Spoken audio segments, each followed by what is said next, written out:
لها يلمع ونجومنا بالسما تسطع. العيد في فرحته يجمع بعيادنا فرحنا يكمل، بعيادنا فرحنا يكمل. العيد في ظل شرعتنا له منبع دومي يسعدنا، يا فرحة العين فرحتنا بعيادنا فرحنا يكمل، بعيادنا فرحنا يكمل.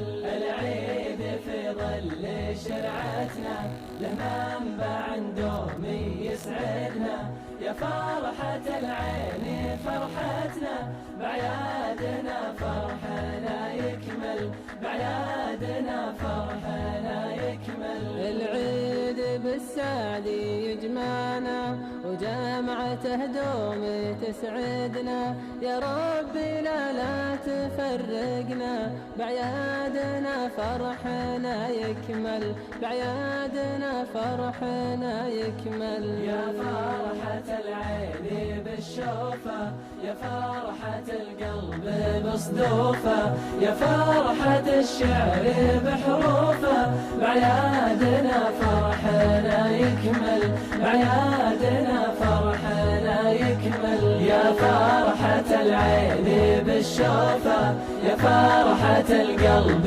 بصدوفة، يا فرحة الشعر بحروفه بعيادنا فرحنا يكمل، بعيادنا فرحنا يكمل.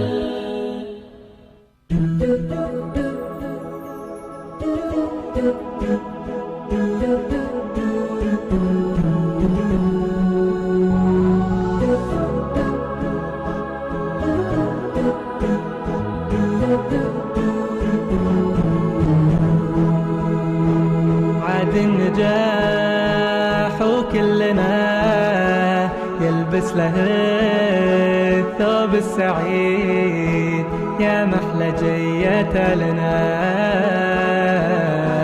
ووقتنا ايام عيد. عاد النجاح وكلنا يلبس له الثوب السعيد، يا محلى جية لنا ووقتنا ايام عيد.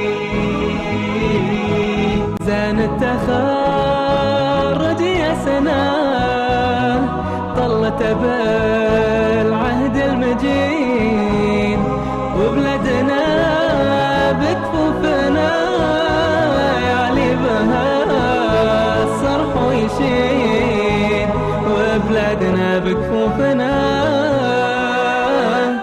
يعلي بها الصرح ويشيد، وبلدنا بكفوفنا يعلي بها الصرح ويشيد. عاد النجاح وكلنا يلبس له الثوب. Welcome to the 27th Islamic Training Program.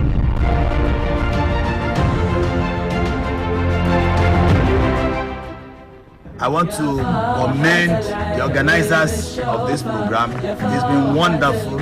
They have deployed technology to a new level and we are very happy about this.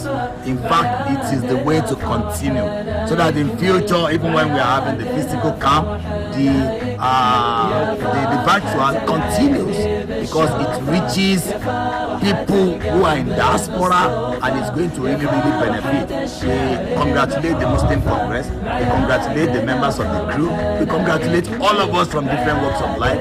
Whatever you have taken from this message, which all the scholars have passed at this year's program, Allah make it beneficial. Wassalamu alaikum wa rahmatullahi wa barakatuh.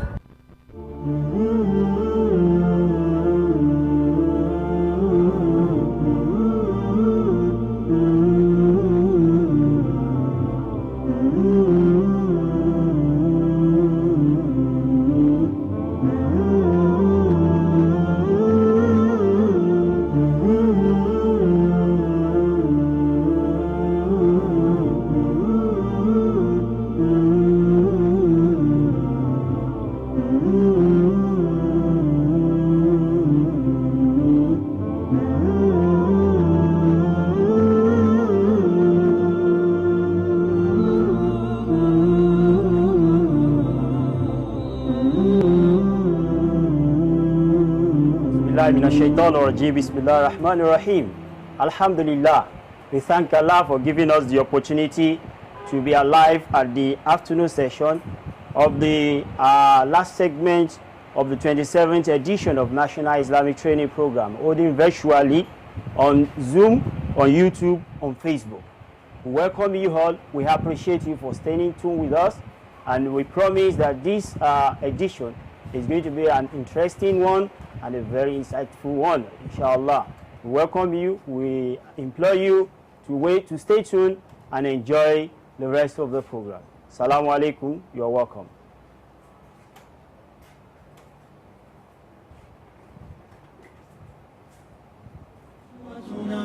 بسنتهم جلا نوري لهدي الحق أرشدنا لزمت محاضن القرآن فذكر الله يسعدنا عرفنا إخوة الإيمان وللأخيار صحبتنا تميزنا بكل الفن وتجمعنا محبتنا وصدق القول نعرفه وخير الخلق يعرفنا تعالينا على الأحقاد مع المخطي تسامحنا تنافسنا بحفظ الآي وهذا ما يميزنا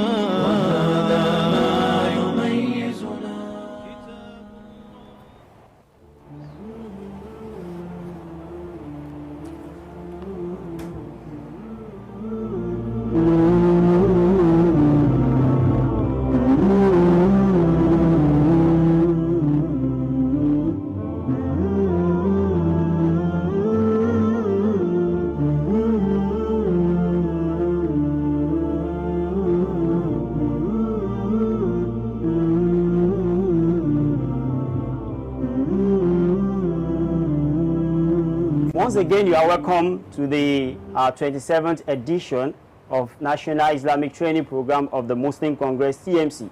And this, of course, happened to be the first virtual edition of National Islamic Training Program.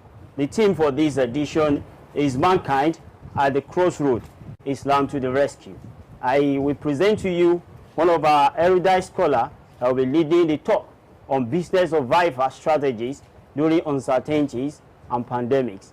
So I welcome you, and I enjoy you to stay tuned and remain calm while you're listening to our amiable assistant professor of entrepreneur all the way from American University of Nigeria, Yola. I welcome you, Dr. Lukman Abdurrahim. أعوذ بالله من الشيطان الرجيم بسم الله الرحمن الرحيم رب اشرح لي صدري ويسر لي أمري وأحلل عقدة من لساني يفقهوا قولي.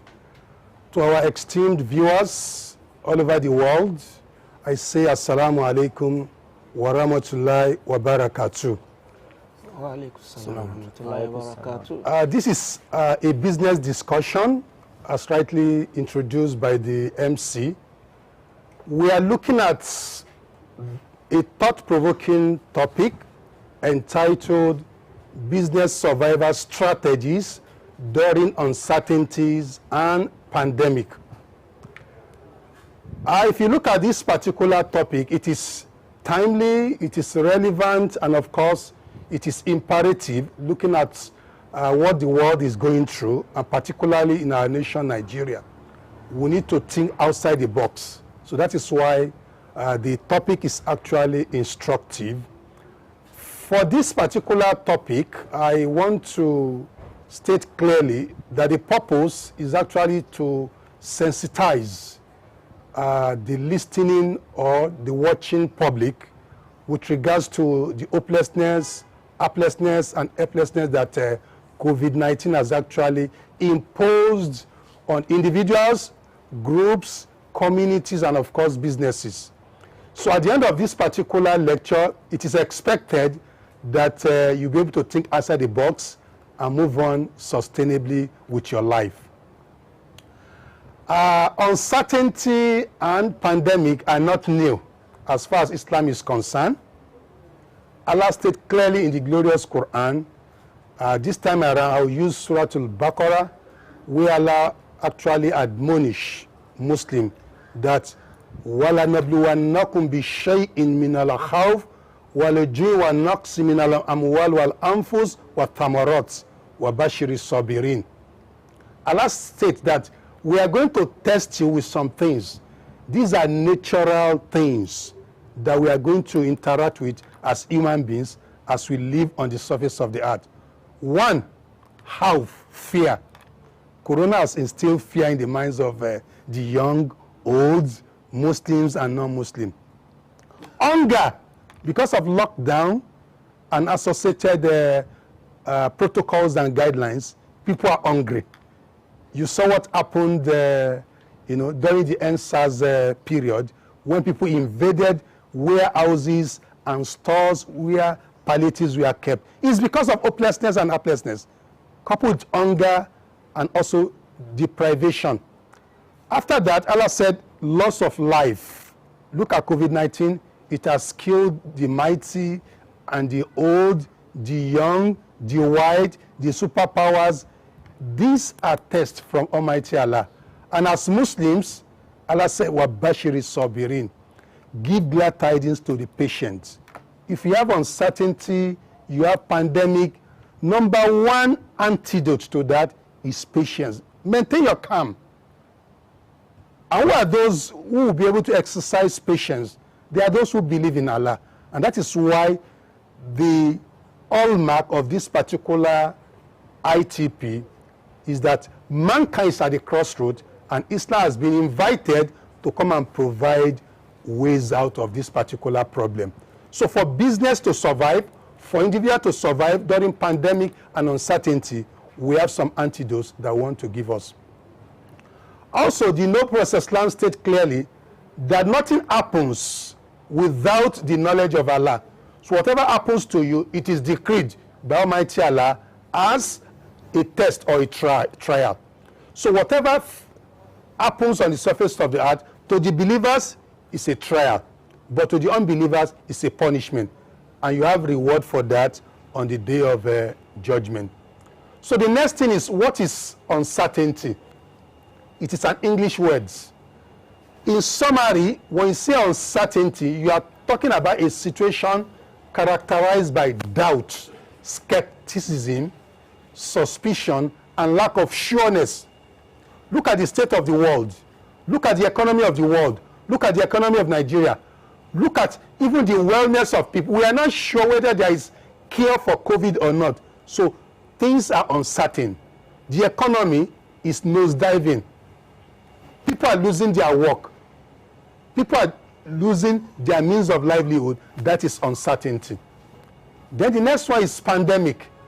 You always say pandemic, you are talking about a disease, that has what we call continental implication. It's not only affecting Nigeria, it's affecting US, it's affecting China, it's affecting different parts of the world. Such a disease is called pandemic, and is also characterized by fear, loss of life, hunger, loss of means of livelihood, and so many implications. So for us to be able to cope sustainably with uncertainty and pandemic, we have some things we want to share with us. But before going there, we want to emphasize that whenever you have pandemic or uncertainties, it comes with two things. The first one most people see are the challenges that I've mentioned: the death, the loss of life, loss of means of livelihood, and also recession. But it's also coming with opportunities, humongous opportunities. So for people who are rational, people who are patient, people who are able to think outside the box, they will be able to leverage the opportunities while working to solve some of these numerous challenges. That is why one of the motivational speakers in the world, in person of Robert Schuller, he said, tough times never last, but tough people do. Are you one of the tough guys? Are you one of the tough Muslims? Tough times simply means period of upheavals, uncertainty, and pandemic. But tough people are people who have emotional intelligence. They are people who have patience and the faith in Allah to be able to cope with this negative situation. The next thing I want to go into is reaction to uncertainties and pandemic. We all know the reaction. When COVID struck in China, we are all laughing. Oh, they have COVID because they are eating rats, they are eating snakes, and so on and so forth. COVID can never come to Nigeria. The first reaction is denial. Even US denied it. Then later, when we saw the signs that COVID is not a respecter of anybody, then there was anger. Then later on, after the anger subsided, people started bargaining. And that led to closure of airports, closure of economy, because we don't want this thing to come to our economy. Those who have enough PPE, please give us some, and so on and so forth. Then later on, when COVID actually invaded many countries of the world, we witnessed depression.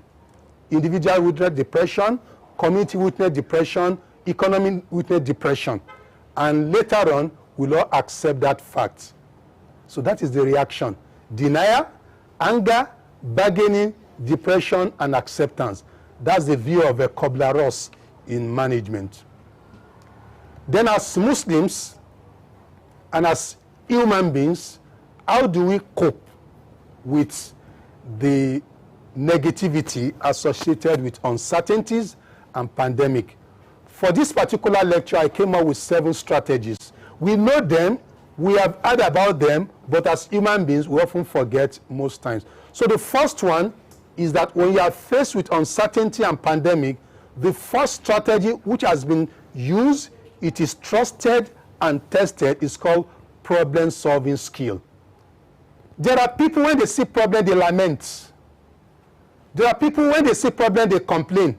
And there are people, when they see problem or uncertainty, they are oblivious, they are not concerned. But for people who are rational, people that I'm actually talking to, when you see uncertainties and problems, the best thing is to fix it.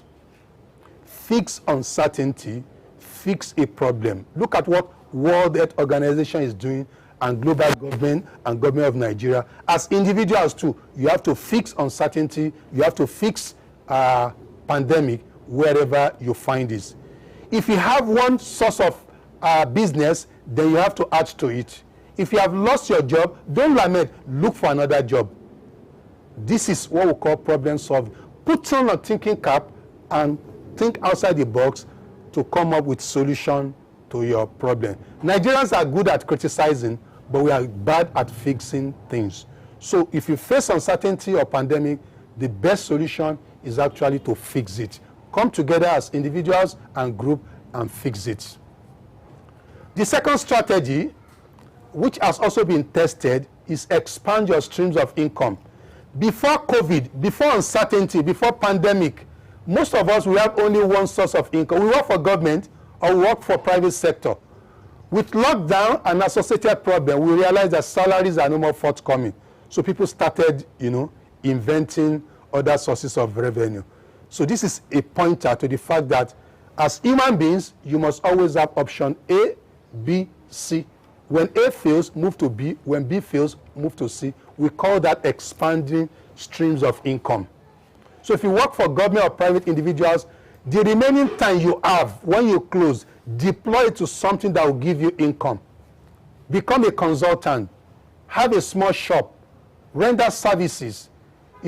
Invest in yourself and let that investment translate into income for you. That is what we call expanding your streams of income.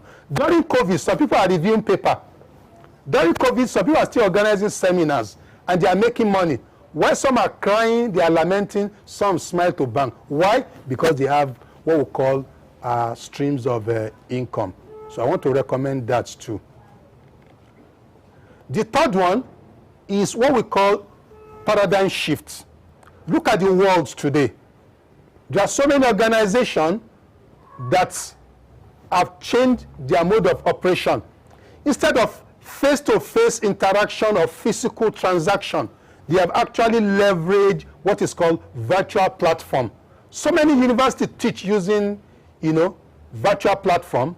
So many management consultants disseminate management training using Zoom and some of these, conventional platform. So many Businessmen, they transact their business online. So many markets move online. We call it online marketplaces. Therefore, if you are the type who still insist on physical, approach to business, you are not in business. Because the term now is new normal. The world has changed. COVID-19 and associated uncertainty and pandemic has actually ravaged the world, so you have to change your paradigm. If you look at the Muslim Congress, we used to do physical ITP. We had to imbibe paradigm shift. We moved from physical ITP to what? Virtual ITP. And even with virtual ITP, we're even engaging more than, the normal people will normally engage. The highest we have received so far in the history of TNC is probably 5,000. But with this virtual platform, we have reached more than 20,000. That shows that whether you like it or not, paradigm shift is imperative. So for those who are watching this particular broadcast, it is imperative for you to imbibe that. Have you heard of working from home? That's another term. Have you heard of digital technology? That is a very important term. E-health, e-learning, e-government, e-tax, e-conference. These are paradigm shifts that the world has actually embraced. Even schools, university, they do lecture online using Canvas, using modules and other learning platforms. And people are still being examined. There is e-exam, there is CBT, there is CBE. We call all these paradigm shift. Domino today, they deliver pizza at home. You buy online and they deliver pizza to your home. This is a paradigm shift. So let us leverage that for our own benefit. Another strategy which is very, very important is risk analysis. As individuals, as group, as community, examine how the pandemic and the uncertainty has affected your personal life, your professional life, your economic life, your social life. This is what we call risk analysis. If you don't analyze the effect of this on your life, you won't know how to deploy strategies to actually redress the implication of uncertainty in your life. And while doing risk analysis, it is imperative for us to have emotional intelligence. You cannot survive uncertainty because of your strength, because of your physique, but your capability to be able to withstand the shock that uncertainty has actually brought to your life. For the benefit of our Yoruba listening audience, I want to summarize in Yoruba. Ohun tí a fẹ́ bá wa sọ̀rọ̀ lẹ́yìn, ó ní àwọn ọ̀nà àbáyọ fún kátàkárà wa àbí iṣẹ́ wa nígbà tá a bá kojú àwọn ìṣòro tó ń da ayé láàmú lénìí, pàápàá ìṣòro àìsàn tó ń pè ní COVID àtàwọn nǹkan tó kó lọ́wọ́, àwọn là ń pè ní pandemic and uncertainties. Àwọn eléyìí Ọlọ́run bá ti sọ fún wa tẹ́lẹ̀ pé gbogbo tó bá wà lórí ilẹ̀ a máa dán yín wò ní Suratul Baqarah. Ọlọ́run bá ní a máa dán yín wò pẹ̀lú ebi, a máa dán yín wò pẹ̀lú ìbẹ̀rù, a máa dán yín wò pẹ̀lú ìdínkù nínú ẹ̀mí àtàwọn nǹkan míì. Ṣùgbọ́n ẹ fáwọn kan ní ìró ìdùnnú àwọn tó ń ṣe sùúrù. Àyà yẹn fi yé wa yí pé tá a bá kojú ìṣòro, àkọ́kọ́ nínú nǹkan tí a lè fi kojú àwọn ohun tó bá ń jẹ́ ìgbéniníjà fún wa, òun náà ní sùúrù.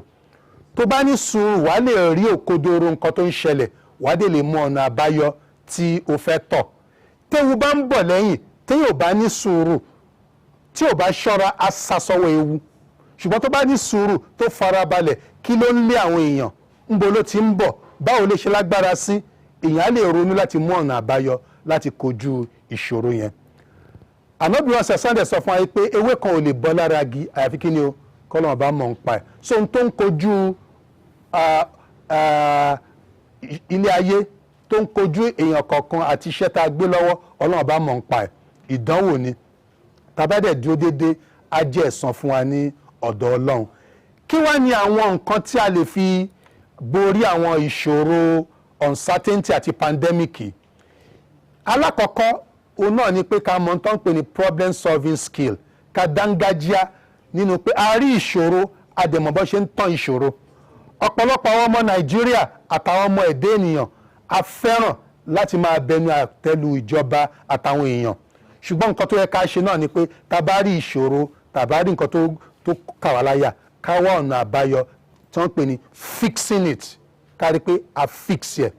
Ìgbà tí Ànábì Islam tí ó dé ìlú Madina, àwọn tó tẹ̀lé wọn ò níṣẹ́ lọ́wọ́ wọn ò ní gbá wọn láwo àwọn tó dẹ̀ níṣẹ́ lọ́wọ́ làwọn Yahudi wọ́n ní ọjà ntànà sẹ́sìlán ṣe ni pé ó dá ọjà ńlẹ̀ káwọn mùsùlùmí bá díẹ̀ dín arílẹ̀ abẹ́ni tó ń tọrọ bára so a gbọ́dọ̀ máa fix ìṣòro tá a bá ní nìyẹn alákọ̀ọ́kọ́ nú àwọn ọ̀nà àbáyọ òun ni kí a fix ẹ̀.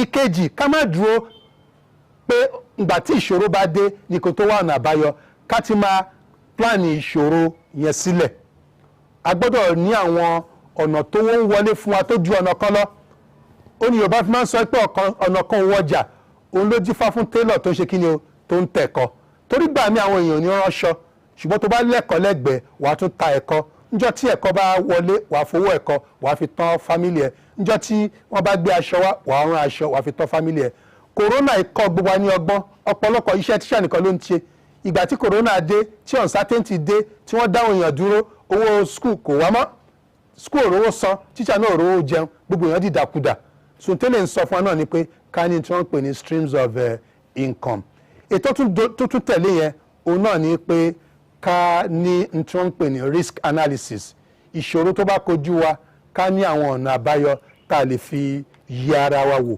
kí ni àwọn àbùkù àbí nǹkan aburú tí ìṣòro tó kó bá mi tá bá ti rí àwọn nǹkan aburú tó kó bá wa yẹn àwa wá ọ̀nà àbáyọ láti lè jẹ́ kí ọ̀nà àbáyọ kó wá sí ìṣòro tó ń kojú wa yẹn.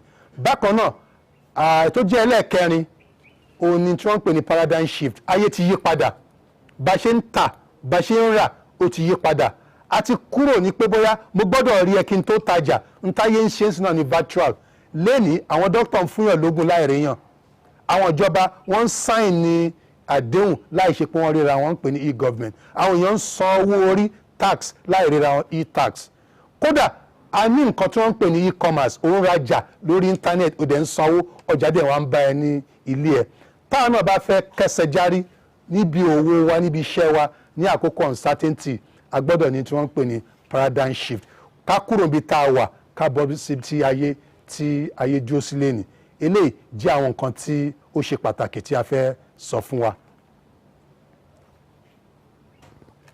ọ̀nà karùn-ún tó jẹ́ ọ̀nà àbáyọ náà ń pè ní innovation lénìí kéèyàn máa ṣe nǹkan ní ọ̀tún nínú àwọn ọ̀nà àbáyọ ni. Today, to move out of uncertainty and pandemic, the world has leveraged innovation. And from research by Deloitte and Dublin, there are about 10 innovation strategies. Products are being innovated today. We are seeing varieties of products serving different segments of the society. Network innovation, structure innovation, process innovation, product innovation. In fact, if you don't know all this, look at our JAMB. Today, we conduct JAMB through CBE, CBT. You don't need numerous examiner. You don't need to recruit police to do invigilation. There are CCTV camera and so many state-of-the-art technology for tracking, for processing, for evaluating. Therefore, if you want to go out of pandemic, you need what we call innovation. Even media today, they cover places because of COVID infection with drone. It's a technology that will capture voice, capture picture, and deliver. Even Air Force, they want to fight people even during COVID-19. You don't have to deploy soldier, you deploy drone, and the drone will do the work for you. Gbogbo àtàbá ń gbọ́n tá à ń sọ yìí náà náà àbáyọ òun náà ni pé ká lo ń tán pè ní innovation ọ̀tún láyé ń tẹ̀lé ń sìn ìwọ tó bá lo ọ̀tún nínú nǹkan tó ń ṣe wàá gbẹ̀yìn o wàá gbòdo o torí náà ó ṣe pàtàkì fún wa láti rí i pé ń tán pè ní innovation ni à ń lò bó ti tó àti bí ó ti yẹ. The sixth one, which is also very instructive, is that if you want to cope with pandemic and uncertainty, you must develop what is called entrepreneurial mindset. Entrepreneurial mindset. What is entrepreneurial mindset? You must be disciplined and very active to really engage with the society for your own betterment. Some of us, we want government to provide everything, but we're in a situation whereby we should not be thinking about what government will provide for us, but rather what we are going to provide for the nation.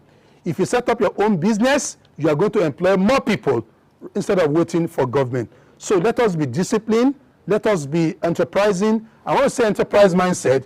We're talking about a positive mindset, a mindset that wants to create job, and to help himself or herself out of uncertainty. But today, people have greedy mindset. People have lazy mindset. People have dependent mindset.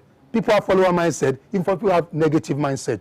As long as we have negative mindset that Nigerians cannot be better, then your life will not improve. You must have positive mindset, enterprising mindset, so that you become, a problem solver rather than somebody who finds fault with the nation and the problem surrounding us. Let us be pathfinders. Don't let us be fault finders. Today, many are lamenting, but as we lament, every day Nigeria is creating celebrities. Every day Nigeria is creating millionaires. Every day Nigeria is creating achievers. Those who are achievers, those who are celebrities, they are celebrities because they have what is called enterprising mindset or enterprise mindset. And when you say enterprise mindset, the E enterprise energy. You must be full of energy. Don't be a lazy person. The N in enterprise is need to achieve. You must be an optimist. The T is tax-oriented. The E is empathy. The R is risk-taking. The P is planning. The R is resourcefulness. I is innovation. And S is skill. And finally, during pandemic and uncertainty, you must endure. That is the hallmark of the concept enterprise mindset. We are going to stop here for the time being, and we'll continue later on. Alhamdulillah, we thank you, the amiable Amir of the Muslim Congress. Adúpẹ́ púpọ̀ fún presentation tí ẹ ṣe fún wa. Just like you have said, that tough time doesn't last, but tough people last. Just like what Almighty Allah told us, that we have to be patient, we have to endure. And in a time of uncertainty like this, endurance is very key for us. May Allah make it easy for us to survive the pandemic and the uncertainty. Inshallah, we will have a timeout. Then after that, we'll come back to conclude the segment. Thank you for following us. Assalamu alaikum.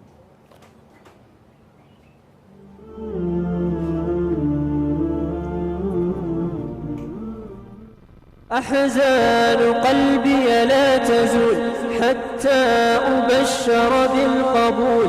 أحزان قلبي لا تزول حتى أبشر بالقبول. وأرى كتابي باليمين وتقر عيني بالرسول. وأرى كتابي باليمين وتقر عيني بالرسول.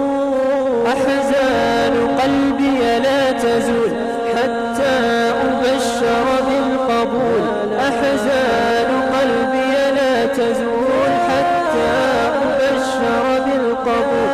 وأرى كتابي باليمين وتقر عيني بالرسول. وأرى كتابي باليمين وتقر عيني بالرسول. أنا فيض من الأخلاق وطيب يسكن الأعماق لأني مؤمن دوما مثالي سيد الأخلاق. أنا في رحمتي دمع تضيق بفيضه الأحداق وبي نفع وإنصاف وقلب ليس.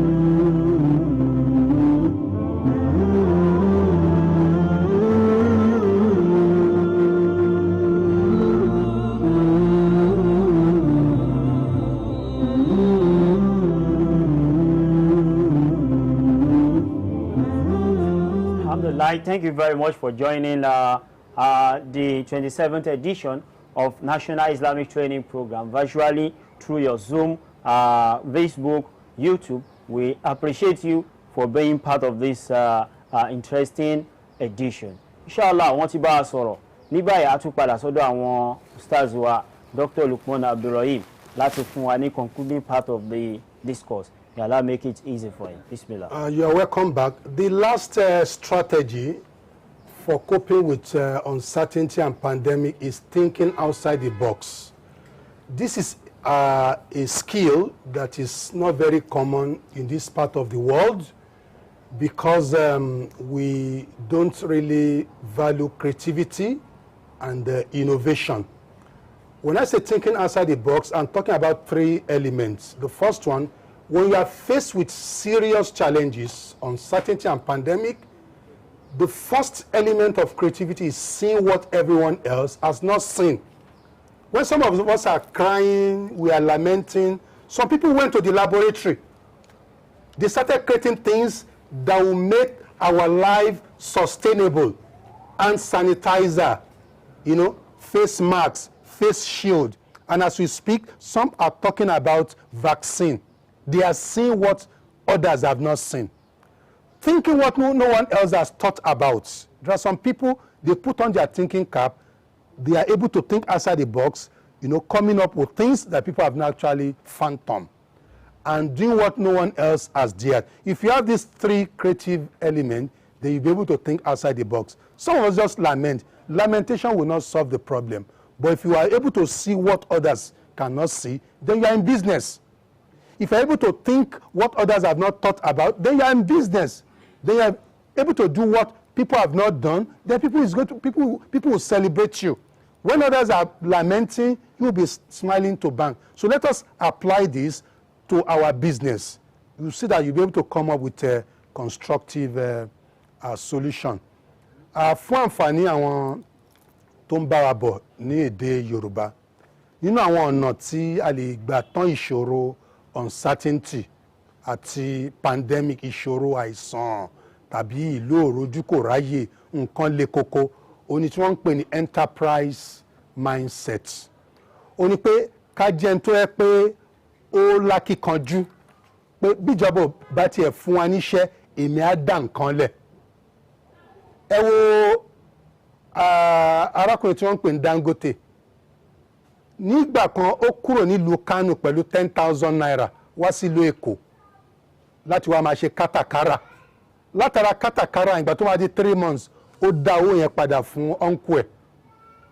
Látara 10,000 ní Dangote ti jẹun tó yẹ pé gbogbo nǹkan tá à ń jẹlé ní flour ní cement ní igbá àtàwọn ní ó ń rà tẹ́lẹ̀ ní ó wá dẹni tó ń produce. So tí mo fẹ́ yọ láti ibẹ̀ náà ni pé ó ní enterprise mindset.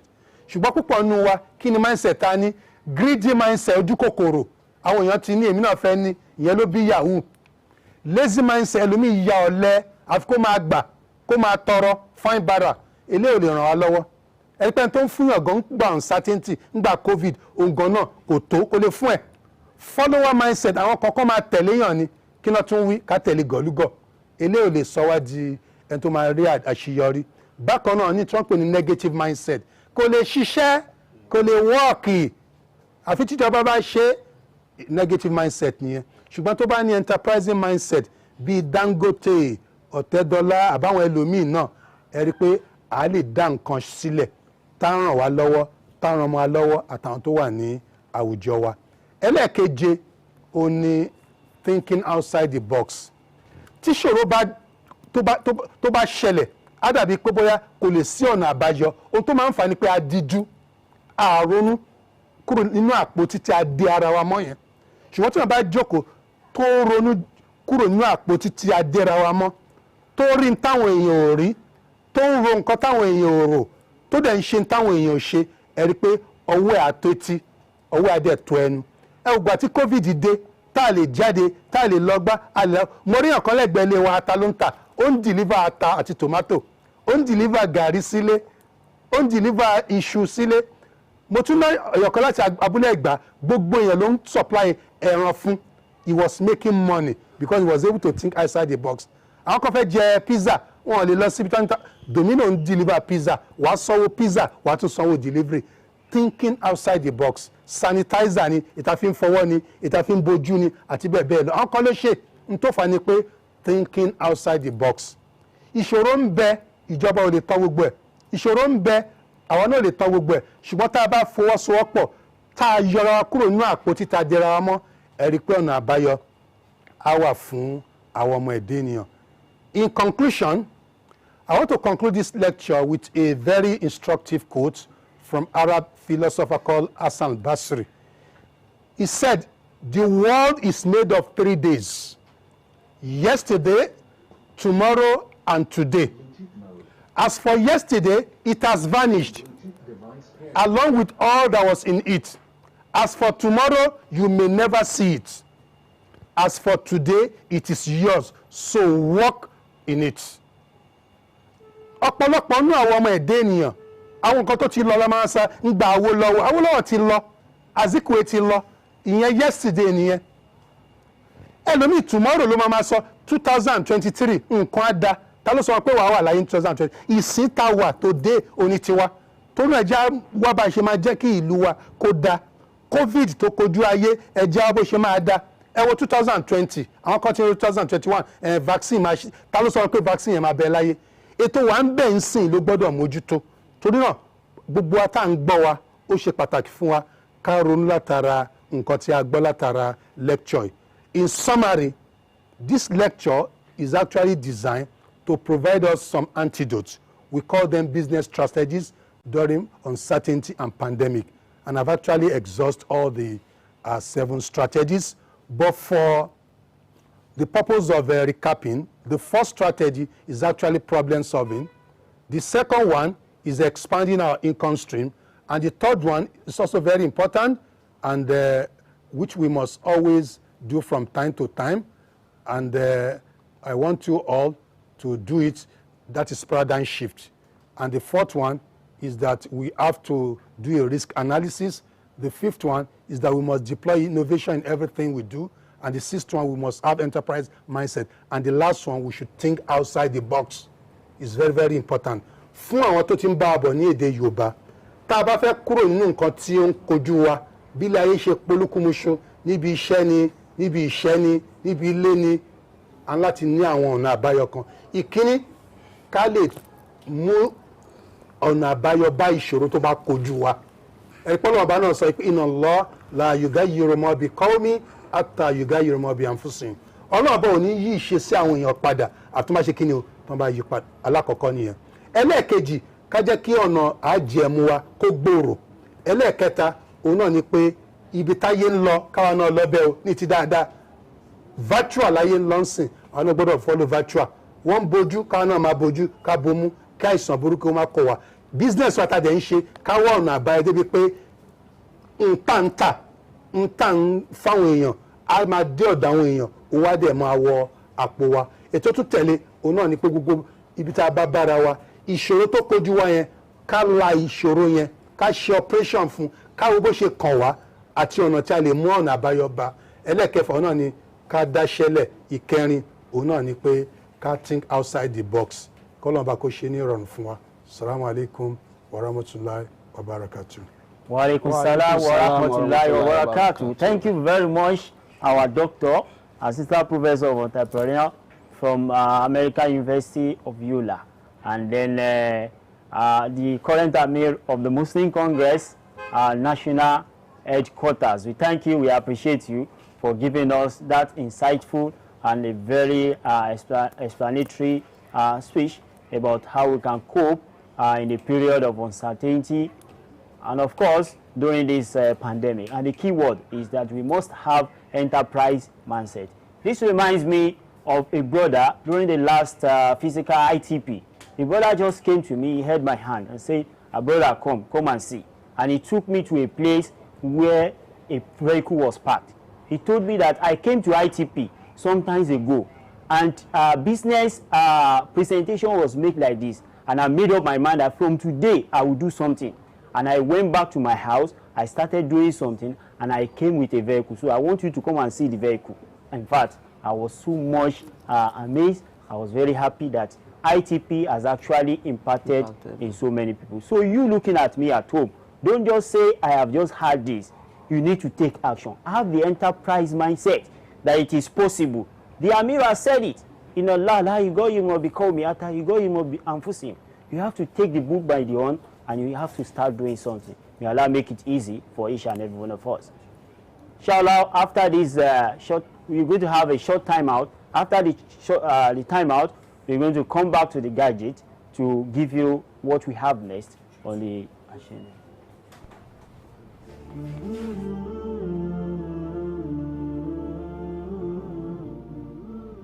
I want to commend the organizers of this program. It's been wonderful. They have deployed technology to a new level and we are very happy about this. In fact, it is the way to continue so that in future, even when we are having the physical camp, the virtual continues because it reaches people who are in diaspora and it's going to really benefit. We congratulate the Muslim Congress. We congratulate the members of the crew. We congratulate all of us from different walks of life. Whatever you have taken from this message, which all the scholars have passed at this year's program, and Allah make it beneficial. Assalamu alaikum wa rahmatullahi wa barakatuh. أحزان قلبي لا تزول حتى أبشر بالقبول. أحزان قلبي لا تزول حتى أبشر بالقبول. وأرى كتابي باليمين وتقر عيني بالرسول. وأرى كتابي باليمين وتقر عيني بالرسول. أحزان قلبي لا تزول حتى أبشر بالقبول. أحزان قلبي لا تزول حتى أبشر بالقبول. وأرى كتابي باليمين وتقر عيني بالرسول. وأرى كتابي باليمين وتقر عيني بالرسول.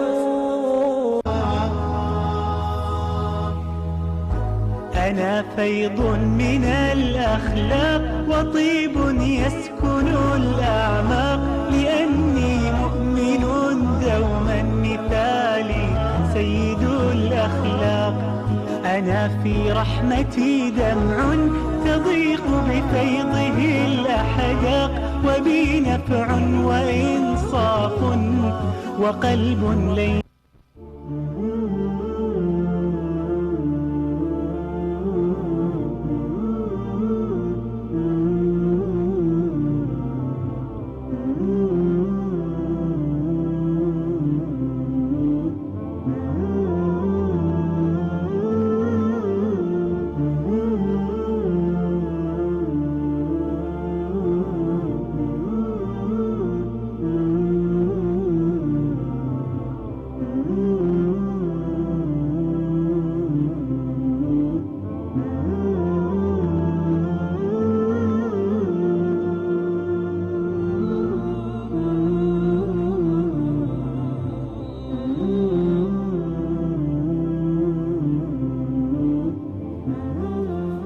Alhamdulillah, we thank you all our viewers at home for being part of the 27th edition of National Islamic Training Program.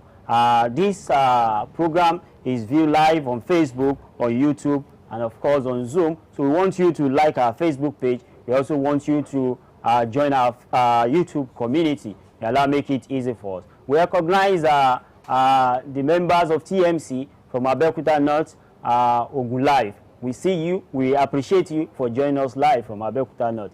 From Ajijola Novi Central Mosque, we appreciate you. Likewise, Adebola Kehinde, well-delivered presentation for our immediate Amir. Amir, that is an accolade for you. May Allah accept it as act of ibadah. Also, Anifowoshi Abdul Karim say Jazakumullah khaira to our Amir. Likewise, Sumola Moritala Adedimeji, we can feel you that you are saying Jazakumullah khaira to our Amir. Likewise, Muhammad Mutiu Olamilekon, Alhamdulillah. But let's plan for the native Yoruba speakers. Okay, your point is noted, and our scholars will talk about it. Ijebu North TMC participants from Ijebu North are really enjoying this program. That is nice. We appreciate this comment. So we want the comment to be rolling in so that we know if actually we are making an impact in your life or not. May Allah make it easy for us. Please, once more, we want you to like our Facebook page.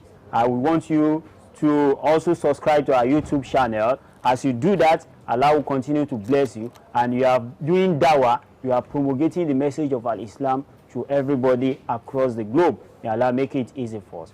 Now, inshallah, I will also have the opportunity to introduce to you another professor in the house who is going to be a discussant on this particular topic. How do we cope in this period of uncertainty and, of course, in the period of pandemic? It's no other person than our father, our Professor Abdulhamid Adiola Sulaiman.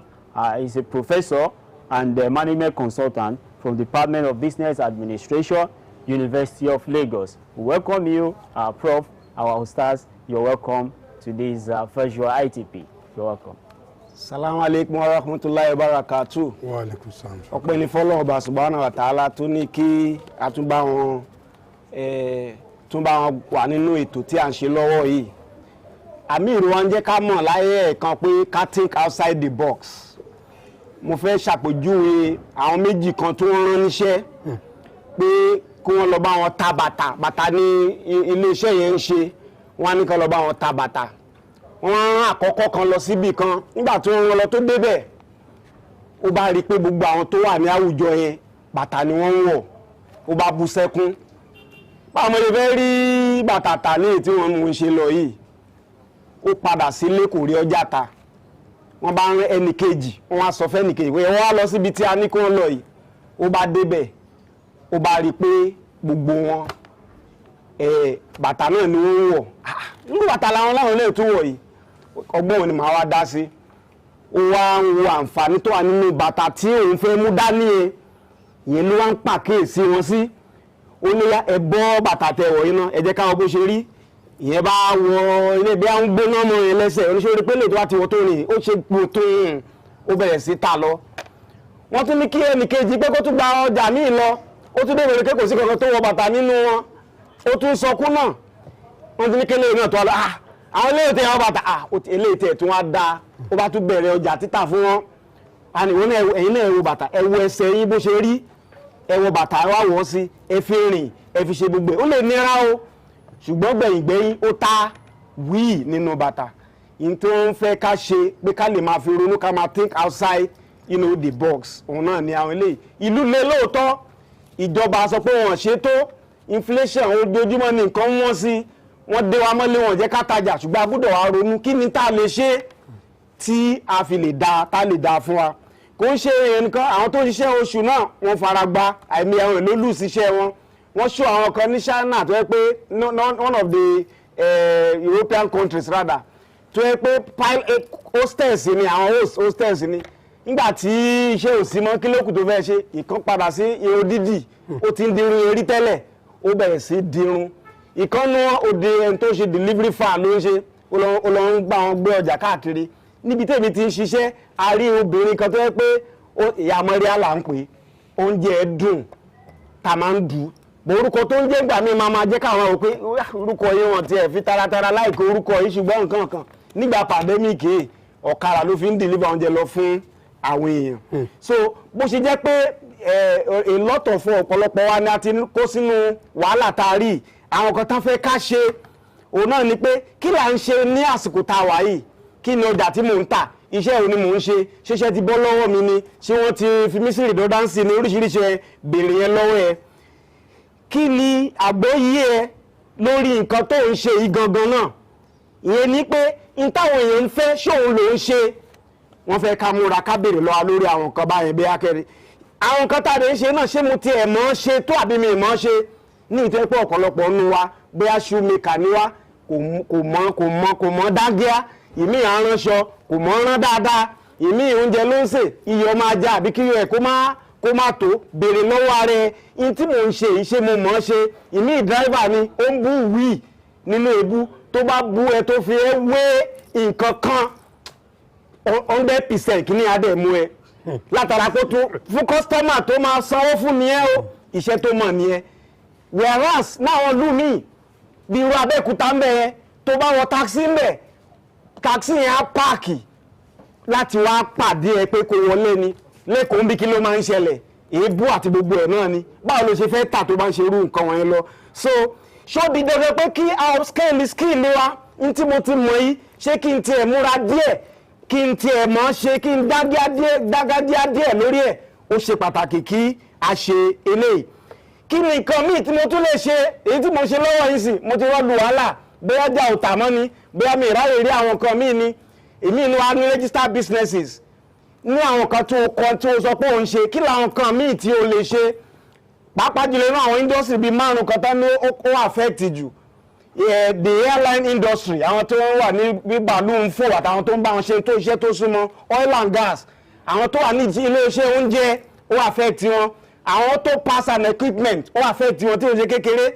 àwọn tó àpè níbi leisure facilities bẹ́ẹ̀ àwọn hospitality hotel àbí nǹkan kan wọn fẹ́ lè máa rí nǹkan kan ṣe mọ́ so in tó wáyé kó wá bí ara ẹ̀ ń sin ni pé kí ni nǹkan míì tí mo register tí mo tún lè máa ṣe àrí àwọn tó yẹ pé travel agency ni wọ́n tí wọ́n nígbà tán lówó tó tún ṣe ká logistics náà tó wà ń bẹ àmàlẹ́ máa tún ṣe courier wọ́n bọ́ síbẹ̀ ìyẹn náà jẹ́ pé iṣẹ́ yìí ò ní ìdúró so bí ara kí ni nǹkan míì tí mo tún lè ṣe tí a lè máa mú wọlé fún mi ní àmì ìrúsọ́gbà rẹ̀ pọ́n ọkọ̀ wọ́jà ilé iná alára tí ó yẹ kí a ṣe are there subsidiary things we can do àwọn kan pẹ́pẹ́pẹ́ míì tí ò ti ẹ̀jù tíntín tó dẹ̀ máa mú owó wọlé ó wà nínú nǹkan tí wọ́n fẹ́ kí a ṣe creativity ká ṣe kó tún dán mọ́rán ká ṣe kó tún yàtọ̀ díẹ̀ sí tẹ́lòmíì ń ṣe àwọn nǹkan míì tán fẹ́ kí a ṣe ni kí ni nǹkan tá a wá náwó la lé lórí àgbọ́dọ̀ máa bèèrè àwọn náà bẹ́ẹ̀ kí ló ń ná owó ẹ̀ lé lórí bó owó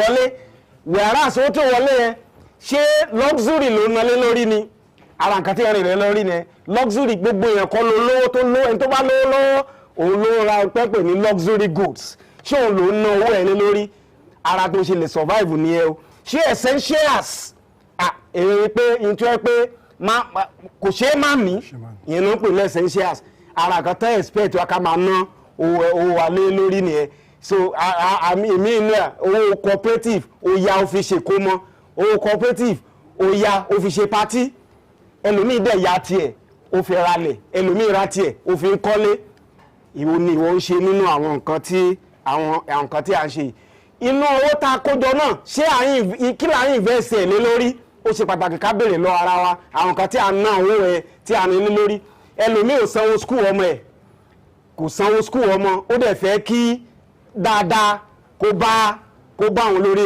wàhálà sówó ẹ̀ ó ná lórí nǹkan míì ó mọtí ó mu sìgá ó ń gbọ́kùnrin àbóbìnrin náà ni ó ń gbé gbogbo nǹkan wọlé àwọn kan tó pé kí èèyàn sá fún pàápàá jùlọ ní àsìkò tí pandemic tí a bá tọ̀ sáré tí a bára wa yìí lọ ọjà tó ń tà owó ló gbé mi lórí a rí nínú wa èrè àjẹfẹ́ forí gbá òun náà ní nǹkan tá a máa ń ṣe ara nǹkan tá a lè ṣe náà ní pé ọjà tí mò ń tà yìí ṣé kí n ta kó pọ̀ kí n fọwọ́ díẹ̀ lé tẹ́ bá wo àwọn mọ́là àwọn haúsá tó máa ń tajà irú principle ẹni wọ́n ń lò ní ìtọ́ ẹ pé ó ń jẹ́ kí ọjà wọn kó máa tà so dandan kọ́ ni kókó wá gbówó lórí ọjà àárẹ̀ àwọn míì tọ̀ ọ̀gẹ̀dẹ̀ á ti bàjẹ́ lé lórí látara pé owó ńlá òun ló gbélé ó ṣe ta díẹ̀ eléyìí tó mú wá nígbà míì nínú wa sọ pé àmọ̀jà á ná inú wa míì ò mọ̀jà á ná eléyìí tẹ́lẹ̀ mi ò ná dára tó ti ṣe ó ti jèrè tó pọ̀ lórí yẹn in tó tún kù kékeré tó wá ń ta yìí náà jẹ́ kí n eléyìí táwọn èèyàn ń ná wálẹ̀ yìí jẹ́ ń gbówó ẹ̀ náà wálẹ̀ díẹ̀ kí owó lè fi wọlé nígbà míì a máa tajà gan tó yẹ pé aṣọ́ọ̀tì ní orí ọjà yẹn látara pé kí ẹni ẹ kó tó lè padà wá níjọ́ mi láti wá bá arajà tó pọ̀ gan ara nǹkan tí wọ́n fẹ́ kí a máa ṣe pàápàá jùlọ ní àwọn àsìkò tí a wà ìyẹn náà ni pé káàrí pákéèjì ara wa káàrí pákéèjì ọjà tá à ń tà káàfúrà wọn rí pé ẹlòmíì àwọn pé ṣé wọ́n ní ká lọ sí online báwo mo ṣe fẹ́ ṣe èmi tí mi mọ̀wé kà kò sí nǹkan tí kọ̀ǹpútà tí ò lè fi ṣe ìgbésí ayé ẹ ní kọ̀ǹpútà ń ṣe ń sìn ánsẹ̀ tá a mú dání kéékèèké wọn yẹn kò sí tí o lè fi ṣe tó wáyé pé o fẹ́ ṣe lé ọ̀nà tí ó dáa ó dẹ̀ dùn kọ́ wọ́n wá ṣe ń sì lẹ́ pé ó léde Yorùbá ó léde Haúsá ó léde kò sí bí ó ṣe lè wọ́n ṣe lẹ́ pé ó tún ní sáìn adití gan lè lò ó so kí wá ló wá ṣèwọ́ tó ní ọwọ́ àbí tí o ní ẹsẹ̀ tó rò pọ́n ní à gbogbo ẹ̀ náà tẹ̀kọ́lọ́ gbogbo ẹ̀ náà tẹ̀kọ́lọ́ tó bá wá lè ṣe ó máa lè kọ́ńtrátì ẹ̀ náà ó lè gbà àyàn tá a bẹ̀ ṣe tó yẹ kó nígbà tó wá bẹ̀ ṣe ẹ̀ náà ìwọ náà technicality ta rẹ̀ ìwà máa lò technicality ti kọ̀ǹpútà àti online ẹlòmíà máa bẹ̀rẹ̀ ṣe á dẹ̀ máa jẹ gbogbo yẹn wájọ máa jèrè lórí àwọn kan ara àwọn kan tí wọ́n expect kí a ṣe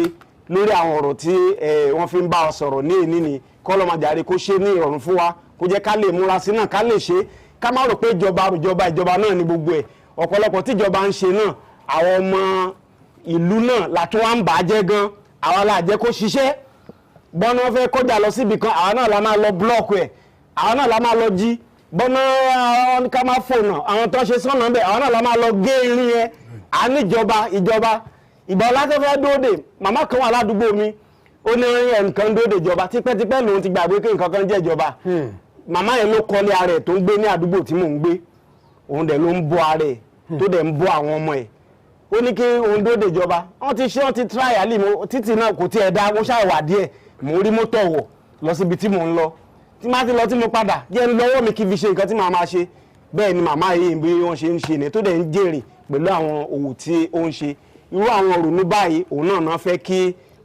kí a ní adẹ̀gbà níyànjú program tí a ń ṣe lọ lọ́wọ́ TMC tó ń jẹ́ agbátẹrù tó ń ṣe agbátẹrù ẹ̀ Facebook wa ẹ jẹ́ ká máa like ẹ̀ YouTube wa channel sí wa náà ẹ jẹ́ ká máa subscribe sí ó lè má rọrùn tó bá fẹ́ ṣe ibi tó ti ń struggle á kàn bọ́ sí ẹ lọ́wọ́ náà ni wọ́n náà dẹ̀ ní tó yẹ pé òdìpó a máa rí ọ̀pọ̀lọpọ̀ gbogbo àwọn kan tó ti ṣe láti bí ìjẹta sẹ́yìn wọ́n ti lóòdù gbogbo ẹ̀ síbẹ̀ ìwọ tó ráyè rí tó ń complain tẹ́lẹ̀ voice àgbọn tó ń sọ kíní kan gbogbo ẹ̀ lóòótọ́ ó ṣẹlẹ̀ bẹ́ẹ̀ but over time wọ́n ti wá gbé sínú kíní fún wa táwa lè jókòó ní ibi táwa jókòó sí ká play ẹ̀ ká lè gbọ́ ká dẹ̀ fi tó àwọn míì létí kí àwọn náà kí wọ́n lè gbà kọ́lọ́ra kó ṣe rọrùn fún wa. Salamu alaikum wa rahmatullahi wa barakatuh.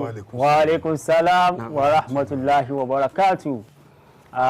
Thank you so much, Professor, for giving us that insightful and a well-detailed explanation on how we can cope. We can see that mankind is truly at the crossroad and no other solution than Islam. Islam is to the rescue. That is why our fathers, our scholars, Dr. Lukman Abdurrahim and our father, Dr. Abdul Hamid Adiola Suleiman, Professor Abdulhamid Adiola Suleiman have also told us that this is the only way out. Islam is the only thing that could rescue mankind at the crossroad of pandemic and at the crossroad of uncertainty. So brothers and sisters, let us imbibe by the advice that has been given from the lecture.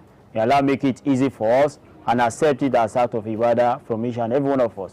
Inshallah, after inshallah, we shall be taking your feedback, and of course we'll be taking some of your questions. Please stay tuned and enjoy the rest of the program. But while you are staying tuned, please endeavor to subscribe to our YouTube channel and of course like our Facebook pages. May Allah make it easy. Then feedback. Yeah. So we'll be having read it. Feedback video called from Atlanta, US. Inshallah, we'll be having a feedback video call from Atlanta, US.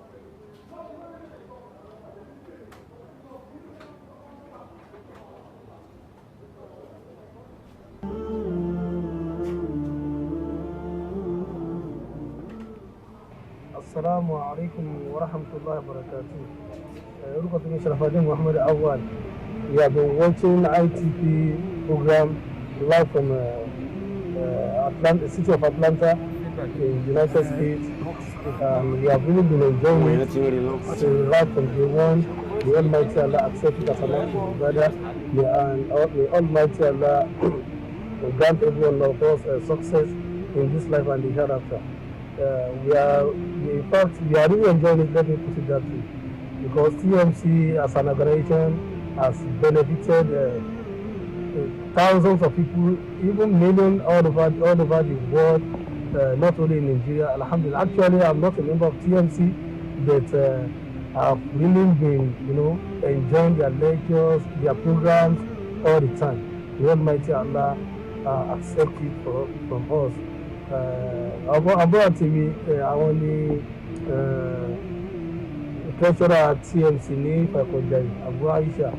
So, Eshigon, Jazakumullah khair. Assalamu alaikum wa rahmatullahi wa barakatuh.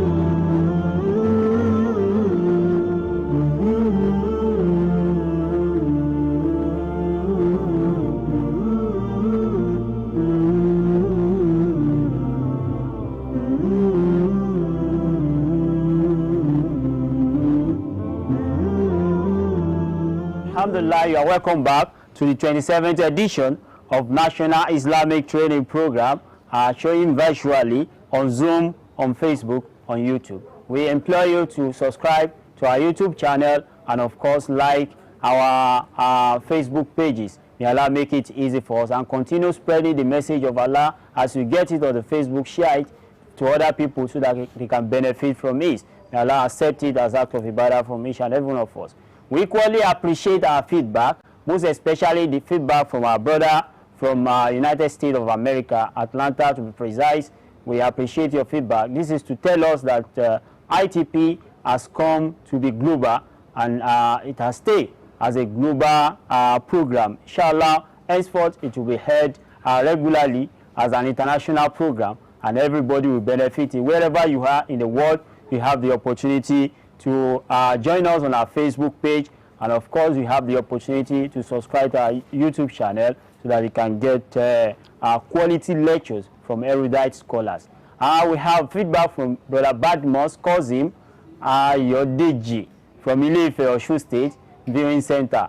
We are really enjoying the program. Yeah, keep on enjoying the program. We appreciate you for that. Ismail Adeleke, TMC Ede, appreciates the leadership of TMC for putting up this particular program, and he's saying Jazakumullah khaira to the leadership from the Amir. Amir, Jazakumullah khaira to you. Likewise, Muideen Abdurrahim, we appreciate the doctor for this lecture from Suleja in Niger State. We also appreciate you for that comment. Abuja TMC, kudos to TMC National Headquarters, the virtual NITP team, the technical team, the rescue persons, the anchors, and all viewers. This is very, very interesting from Abuja TMC. Teslim Abdul Salam, TMC Iwo Local Government, congratulating members of National Executive for this unprecedented innovation. May Allah accept it from us all. Allahumma ameen. That is wonderful. Likewise, we appreciate feedback, video call from Atlanta, Georgia. Our Amir, the Amir of the Muslim Congress, Dr. Lukman Abdurrahim, will respond to some of the questions that were asked. Our questions tí a béèrè, inshallah, àwọn Amir wa wọ́n response bákan náà, àwọn professor wa náà wọ́n bá wa dáhùn àwọn ìbéèrè náà. Alákọ̀ọ́ náà ni pé wọ́n ní how can we overcome poverty? Báwo la ṣe lè borí òṣì àti ìṣẹ́? Okay, I will answer number one, and the professor will answer number two. How can we overcome poverty? We can overcome poverty in two ways. Let me put it like that. The first one is we need to be prayerful against poverty. Early in the morning, the noble person used to pray, Allahumma inni a'udhu bika min al-kufri wal-fakri. That, oh Allah, I seek refuge from you from poverty and disbelief. Because there's a correlation between poverty and disbelief. If you are poor, you are going to eat things that are unlawful. And if you are not careful, you are going to join cultists. You are going to even disbelieve in Allah. You can even kill, in order to be rich. So you pray. Then the second one is pragmatic. You walk. إِلَى الَّذِينَ آمَنُوا وَعَمِلُوا صَالِحَاتٍ. in Islam, after faith, the next one is what? Righteous deeds. So there is a concept of amal, working.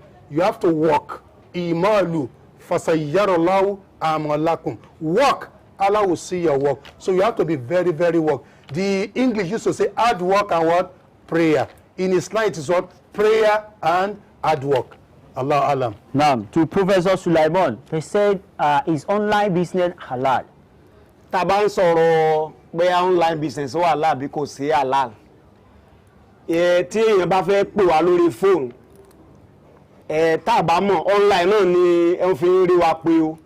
Aeroplane tó ń fò, bàálù tó ń fò, online náà fi ń bá sọ̀rọ̀.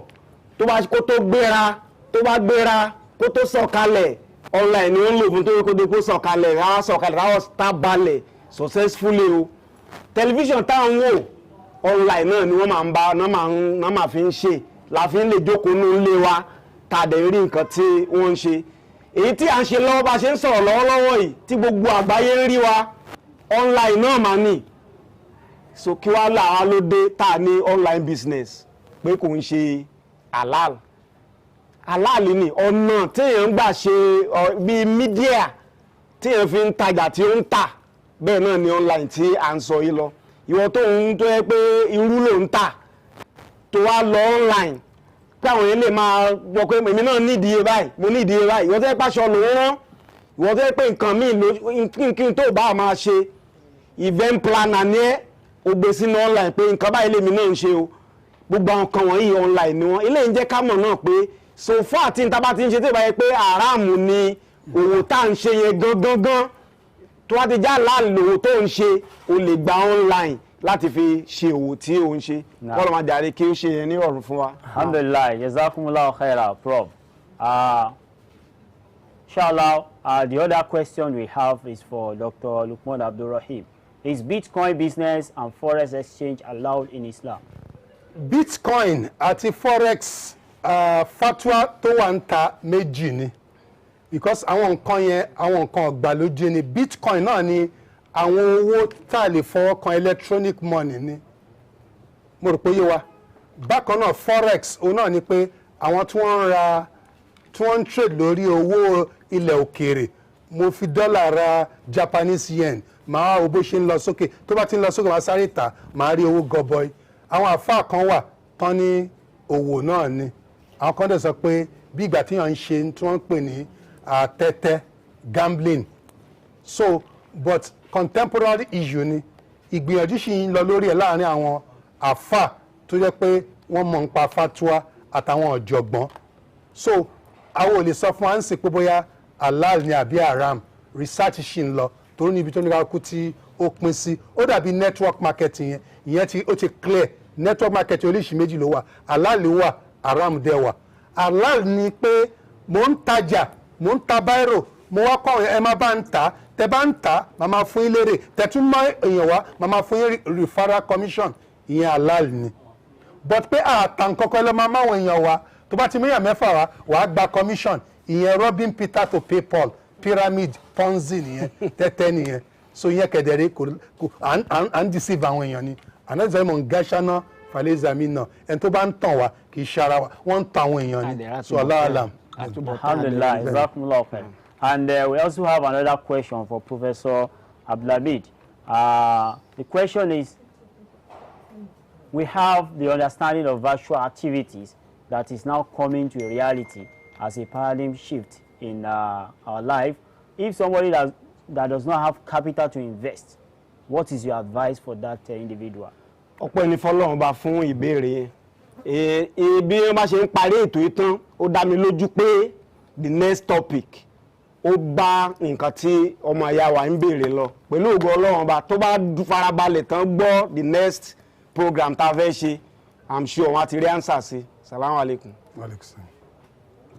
So, alhamdulillah rabbil alamin, we thank you viewers at home for staying tuned to the 27th edition of National Islamic Training Program virtually on Zoom, on Facebook and on YouTube. We implore you to like our Facebook page and subscribe to our YouTube channel. We pray that Almighty Allah will accept all what we have done this evening as an act of ibadah from each event and every one of us.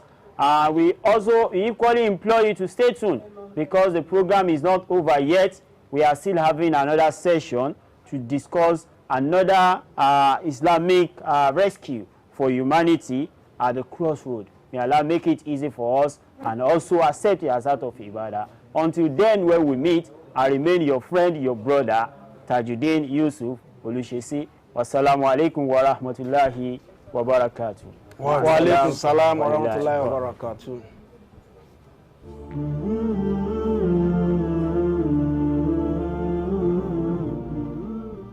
I want to commend the organizers of this program. It's been wonderful. They have deployed technology to a new level and we are very happy about this. In fact, it is the way to continue so that in future, even when we are having the physical camp, the virtual continues because it reaches people who are in diaspora and it's going to really benefit. They congratulate the Muslim Congress, they congratulate the members of the crew, we congratulate all of us from different walks of life. Whatever you have taken from this message, which all the scholars have passed at this year's program, Allah make it beneficial. Wassalamu alaikum wa rahmatullahi wa barakatuh. أحزان قلبي لا تزول حتى أبشر بالقبول أحزان قلبي لا تزول حتى أبشر بالقبول وأرى كتابي باليمين وتقر عيني بالرسول وأرى كتابي باليمين وتقر عيني بالرسول أحزان قلبي لا تزول حتى أبشر بالقبول أحزان قلبي لا تزول حتى أبشر بالقبول وأرى كتابي باليمين وتقر عيني بالرسول وأرى كتابي باليمين وتقر عيني بالرسول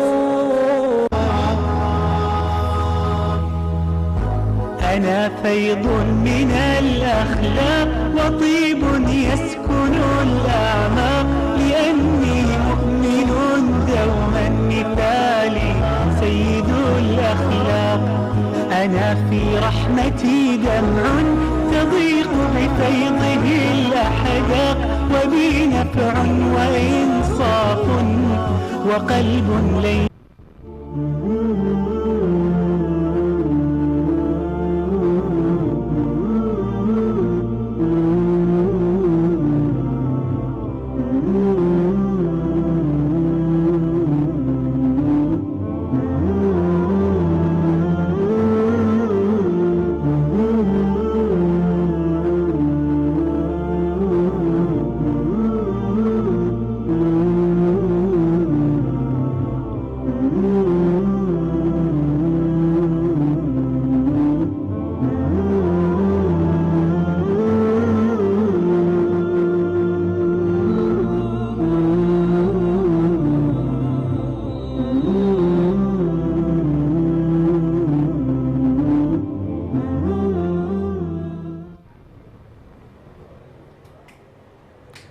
Assalamu alaikum wa rahmatullahi ta'ala wa barakatuh. Lẹ́ẹ̀kan sí, èmi náà ni mo tún dé wá bá yín o. Èmi tí wọ́n ní kí n ṣe chairman program ti ọdún yìí. Ohun tí mo wá tún bá yín sọ náà ni pé gbogbo ara tí ń gbádùn ètò yìí ní ọlọ́kan òjọ̀kan láti ọjọ́ Friday níjẹta tá tí bá ṣe ń jù sí bẹ́ẹ̀ náà lẹ́yìn náà lẹ́yìn kámọ́ra lẹ́yìn gbádùn ẹ̀ ń kó jẹ ṣùgbọ́n bẹ́ẹ̀ wá ṣe ń gbádùn ẹ̀yìn tẹ́ ń kó jẹ yìí owó ló bá dé owó ló ní kíní ìbá dé nǹkan tá a fẹ́ kí ẹ ṣe fún wa òun náà ni pé account number tí a fi hàn wá lẹ́ẹ̀kan yẹn ẹ ti mọ̀ pé owó tẹ bá ná sójú ọ̀nà Ọlọ́run ọba ni ẹ̀ ń bá ṣòwò Ọlọ́run ọba sọ pé mon amila sọ́ọ̀lẹ́hà falinọ́fsì ẹni tí ó bá ṣe dáadáa ẹ̀mí ara ẹ̀ ló ṣe fún owó tí ẹ kó jọ tí ẹ ná sójú ọ̀nà tó dáa ẹ̀yin náà mọ nǹkan tí bí ó ṣe jẹ́ so ẹ̀tọ́ á lọ́wọ́ nísìnyẹn lọ́wọ́ the Muslim Congress Zenith Bank PLC 101598 5719 lẹ́ẹ̀kan sí 1015985719 tẹ́ bá ti gbogbo bá ṣe ń fi owó síbẹ̀ ẹ lè decide lọ́kàn ara yín pé lóṣooṣù má dẹ̀ máa dá sí kínní ẹ̀yin náà ti rí owó tẹ́ bá ná náà kò ní wọ ogbó owó tẹ́ bá ná bẹ́ẹ̀ ṣe ń ná ẹ̀yin náà máa rí pé nǹkan dáadáa ni a fi ń ṣe sadakatu jàríà pé nǹkan tẹ́ bá owó tẹ́ bá ná ẹ̀kọ́ tẹ́ bá kọ́ àwọn èèyàn nígbà tẹ́ bá kú tán àwọn nǹkan wọ̀nyí a máa ṣàǹfààní fún yín nígbà tẹ́ wà nínú sàárè ṣùgbọ́n nísìnyí kó tẹ́ torí pé Ọlọ́run bá nípa gbogbo yín sìn Ọlọ́run bá gun gbogbo alẹ́mí á dẹ̀mí wá sí ṣùgbọ́n bẹ́ẹ̀ bá ṣe ń ná yẹn ẹ̀yin náà máa fojú ara yín rí ibi tẹ́ náà sí òun náà ẹ̀rí bó ṣe fùnà ìyẹn ni pé àwọn program ọlọ́kanòjọ̀kan àwọn kan ní ká dá TV station sílẹ̀ ẹnu òṣè ẹnu fífò kò ṣe kí ni kò dún yànmùyànmù. What I'm trying to say in Yoruba language is that I want to encourage all our viewers nationwide and on the globe, across the globe, to contribute to this program. You know, it did not come by free of charge. You know, a lot of expenses brought about its success, and you can be a part of that success. How do you do that? Donate generously, because whatever you do, you say you are doing it for Allah. Well, you might think you are doing it for Allah, you are actually doing it for yourself. You are saving it for your future, and definitely Allah subhanahu wa ta'ala will not waste your efforts. Pay to the Muslim Congress account, Zenith Bank, 1015985719. Once again, Zenith Bank account, the Muslim Congress, 1015985719. And for our viewers that want to donate from the diaspora, international donation, then you might need the source code 0571511193. 0571511193. May Allah subhanahu wa ta'ala continue to help us all, and may we live to witness more editions of International Islamic Training Program. No more national ITP, but international ITP. Assalamu alaikum wa rahmatullahi wa barakatuh. Wa alaikum salam wa rahmatullahi. Alhamdulillah rabbil alamin. A rí nínú wa tó yẹ pé tá jẹ́ ọmọ ẹgbẹ́ àjọ mùsùlùmí àbólólùfẹ́.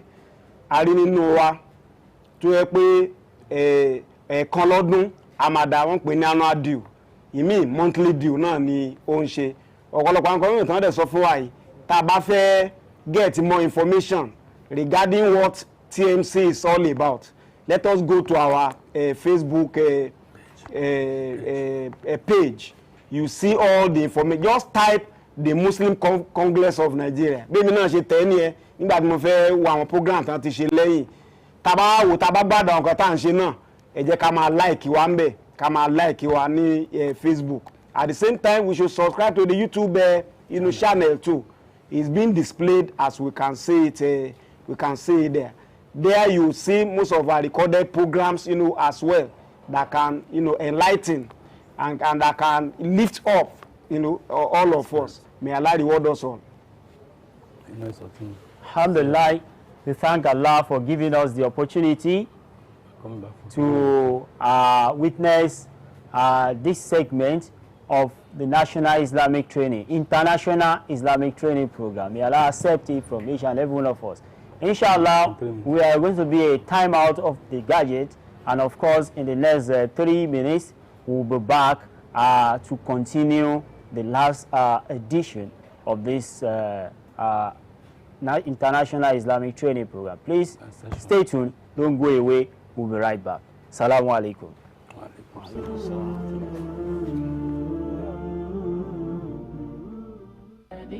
خير وعطاء ويمام لقاء وسخاء يا نجما شع فأبهجنا يا شعلة نور وضاء يا ديمة خير وعطاء ويمام لقاء وسخاء يا نجما شع فأبهجنا يا شعلة نور وضاء يا ديمة بذل تعطينا هلت بعطاء تسقينا أقبلت فأزهرت الدنيا والبشر توالى يحوينا يا ديمة بذل تعطينا. The Muslim Congress's Islamic Training Program, ITP, is a campaign event organized annually to mobilize Muslims' innate resources the spiritual, intellectual, and physical tendencies for the common good. The program was actually designed to achieve 3 goals. The first one is spiritual development, the second one is intellectual development, and the other one is physical development. For nearly 3 decades, hundreds of thousands of the young and elderly have been propelled to productive heights.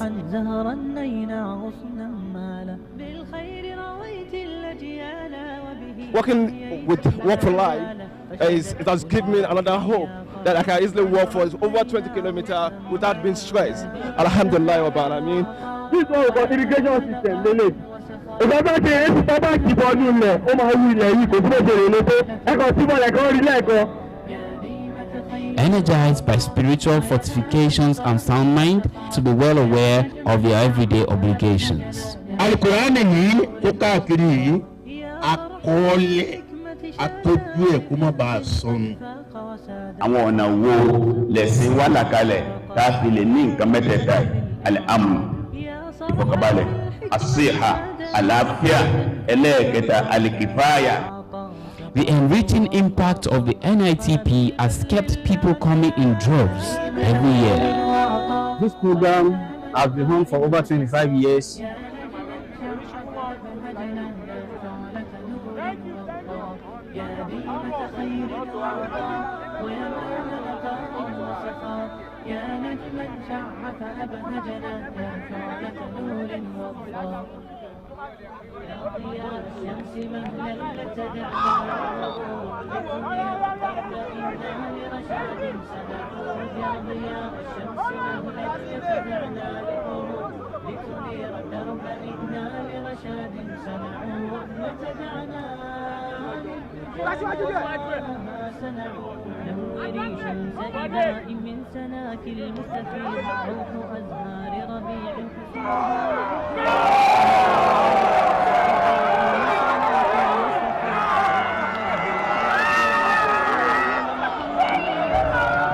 Productivity in spiritual well-being, economy and finance, management, science and technology, interpersonal, educational and intellectual, practical mentoring, capacity building, networking and social cohesion, as well as unity of scholars and Ummah at large, are some of the numerous benefits of participating in the annual event. سواء عليهم أستغفرت لهم أم لم تستغفر لهم لن يغفر الله لهم. By rechanneling the focus of the youths to more purposeful strides, deepening peaceful coexistence, security, and ultimately inspiring the faithful towards fulfilling their divine role as Allah's vicegerent. Hence, TMC has contributed to nation building immensely over the years. A group of Nigerians has joined in the clamor that public office be made unattractive in order to curb bad governance and corruption. From our families, we have the duty of producing good children. Our sons, our daughters are the ones being used for criminal activities in the country. A good Muslim is that person from whose tongue and heart and hands people are safe.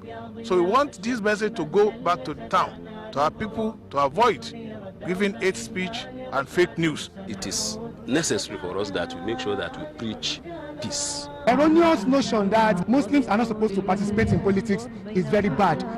If this kind of program can be continued like this, our Muslim brotherhood will be liberated. For many years, the NITP was held at one location, either in Lagos or Ogun State. In response to the yearnings of participants, the organizers a few years back scaled up the program. The NITP now holds in no less than 4 centers across Nigeria. Abuja Center for participants resident in the north, Port Harcourt Center for those in southeast and south-south, in addition to 2 in the southwestern parts of the country. The efforts, from what I've gathered, is to make people be conscious of their civil rights and duties towards the nation. This year, due to the restrictions occasioned by the COVID-19 pandemic, we have brought the national ITP to your homes and personal spaces. the comprehensive engagement of our life Islamically, that call for a training. I'm looking forward to people who will understand what we are saying and will have seen the need for humanity to go back to God. Fascinating and refreshing, it's the virtual edition where seasoned erudite Islamic scholars will stir up discussions at the event. It is unprecedented and one like never before. Themed, Mankind at the Crossroads, Islam to the Rescue. Allah says, and in the remembrance of Allah, the hearts find everlasting tranquility. Date, Friday 25th to Sunday 27th December 2020. 2 sessions daily. Morning session holds between 10 a.m. and 12 p.m. West African time, while the evening session runs between 4:30 p.m. to 6:30 p.m. West African time. I'm using this minimum media to announce that I'm enjoying myself in ITP. Actually, this is not the first time, this is not the second time, this is not the third time. I've been coming and I've not been regretting. You can see everybody is enjoying. You can see everybody, we are having fun. I would like to advise people at home, you should watch us online or you should come. Make sure you do meet the next one. ITP. Hook up now. virtualitp.tmcng.net. It promises to be not just an event, but once in a lifetime experience.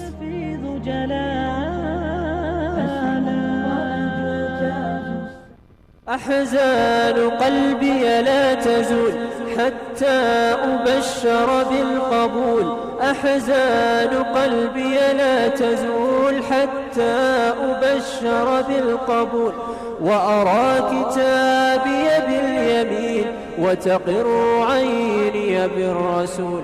وأرى كتابي باليمين وتقر عيني بالرسول. أحزان قلبي لا تزول حتى أبشر بالقبول.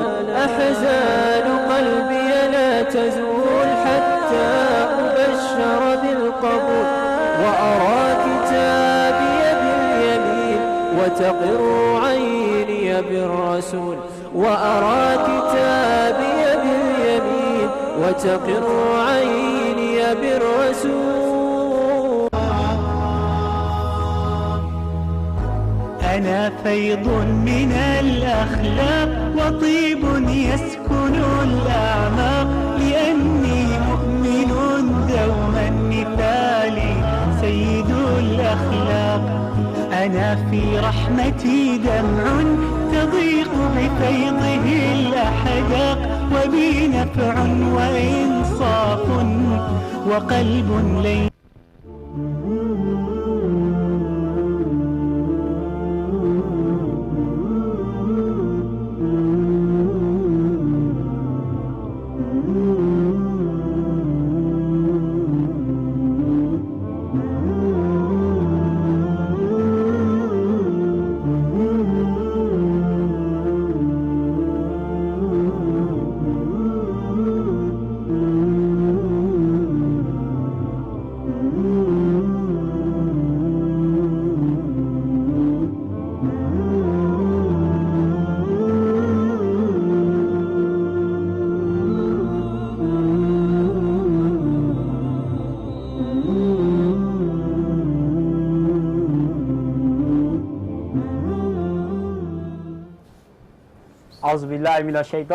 Bismillahirrahmanirrahim. Alhamdulillah. We thank Allah for giving us the opportunity to come to the last segment of the 27th edition of Islamic training program, holding virtually via Facebook and YouTube. We implore you once more again to like our Facebook pages and subscribe to our YouTube channel. May Allah accept this as of ibadah from each and every one of us. At this moment, we want to talk about an interesting aspect of Islam rescue to mankind at the crossroad. And this period in time, we have gone so far to bring an expert on finance so that he can put us through on how we can finance our businesses and, of course, how do we manage our SMEs. so n tá n sọ náà ni pé segment tá a wà yìí a fẹ́ sọ̀rọ̀ nípa báwo la ṣe raise fund, bákan náà báwo la ṣe manage àwọn businesses wa. I want to implore you all to tell your brothers that has moved out to ease himself or whatsoever kó ní kálukú padà wá sórí ìjókòó ẹ̀. Àsìkò tá a wà yìí àsìkò tó ṣe pé kí ni ó ṣe pàtàkì ni kí a gbọ́ àgbọ́yé àwọn nǹkan tí wọ́n fẹ́ bá wa sọ, torí pé gẹ́gẹ́ bí mùsùlùmí àwọn owó kan wà tó yẹ pé a lè gbà, àwọn kan wà tó yẹ pé a ní ẹ̀tọ́ sí. Gbogbo eléyìí náà nìkan tí wọ́n fẹ́ bá wa sọ ní segment tí a wà yìí. Àbí Ọlọ́run ọba àlekèọlá kí ó ṣe ní ọ̀rùn fún wa kó gbà ní ìbádà lọ́wọ́ wa. We have a short time out, and after that we'll come back to present to you our guest speaker on this segment. Wassalamu alaikum wa rahmatullahi wa barakatuh.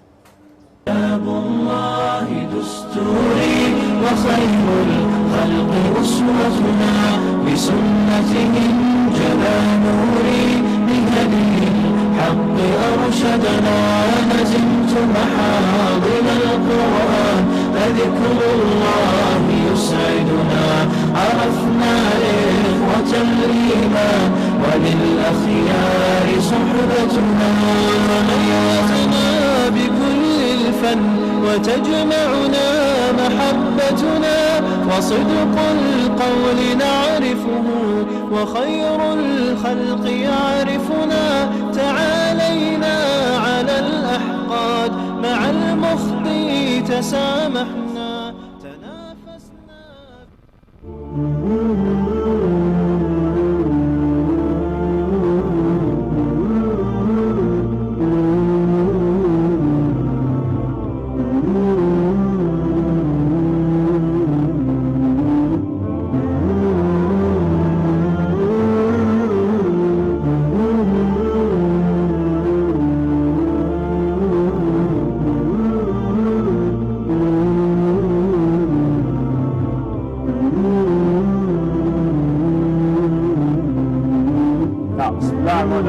I welcome you once again. I know you're anxious. You want to know the big fish that I'm talking about. And the big fish is no other person than the Managing Director, Chief Executive Officer of Al-Baraka Microfinance Bank. Join me to welcome our guest speaker on this segment that will be doing justice to the topic, business financing and managing SME as a way to provide a rescue to humanity at this point when every mankind is at the crossroad. May Almighty Allah make it easy for him to deliver on this mandate. Join me to welcome Al-Hajj Abdulrazak Agbola, the Managing Director, CEO, Al-Baraka Microfinance Bank. Assalamu alaikum. Wa alaikum assalam. You're welcome.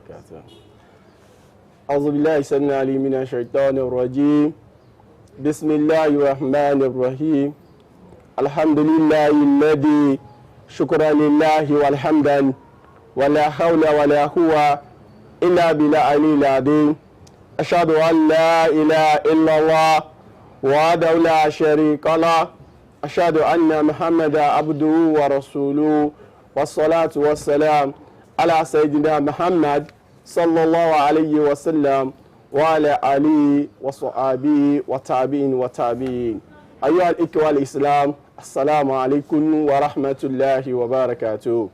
Walaikum salam wa rahmatullahi wa barakatuh. I'm very happy this evening to join us and then to put us through, particularly when we talk about business financing and managing SME.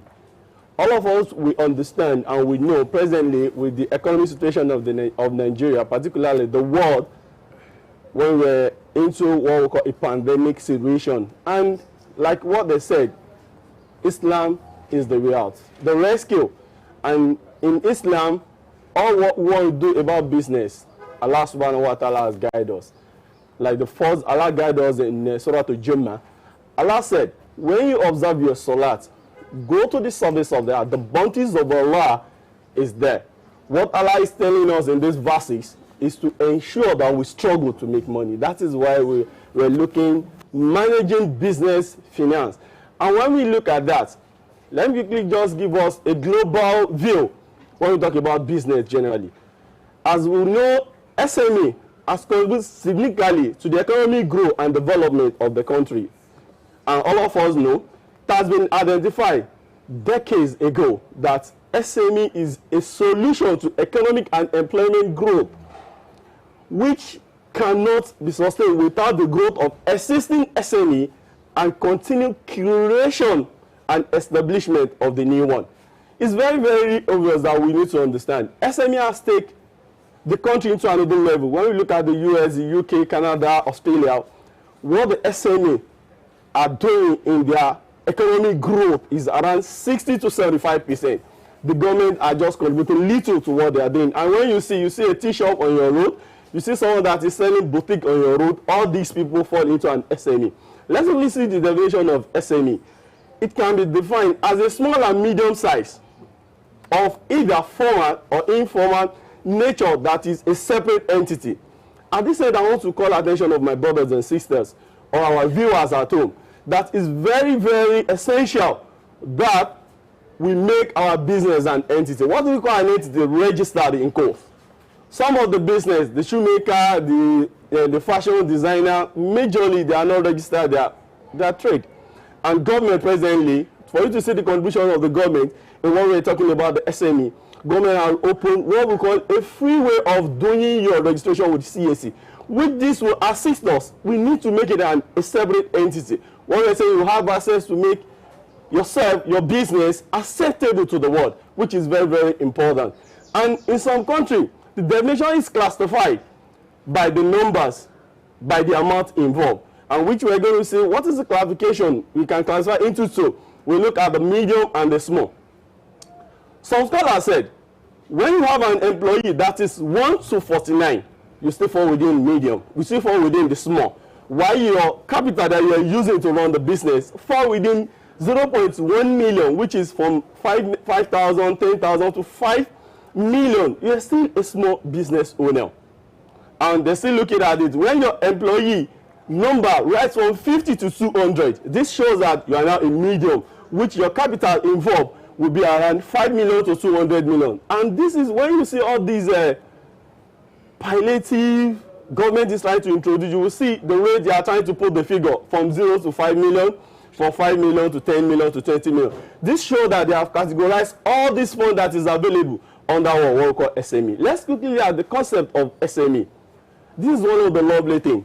And this is what is happening in the pandemic situation. When you have a Sean Peter in 1942, a scholar just rise up. He said, okay, we're talking about 1942, and the guy rewrote another book in 1984.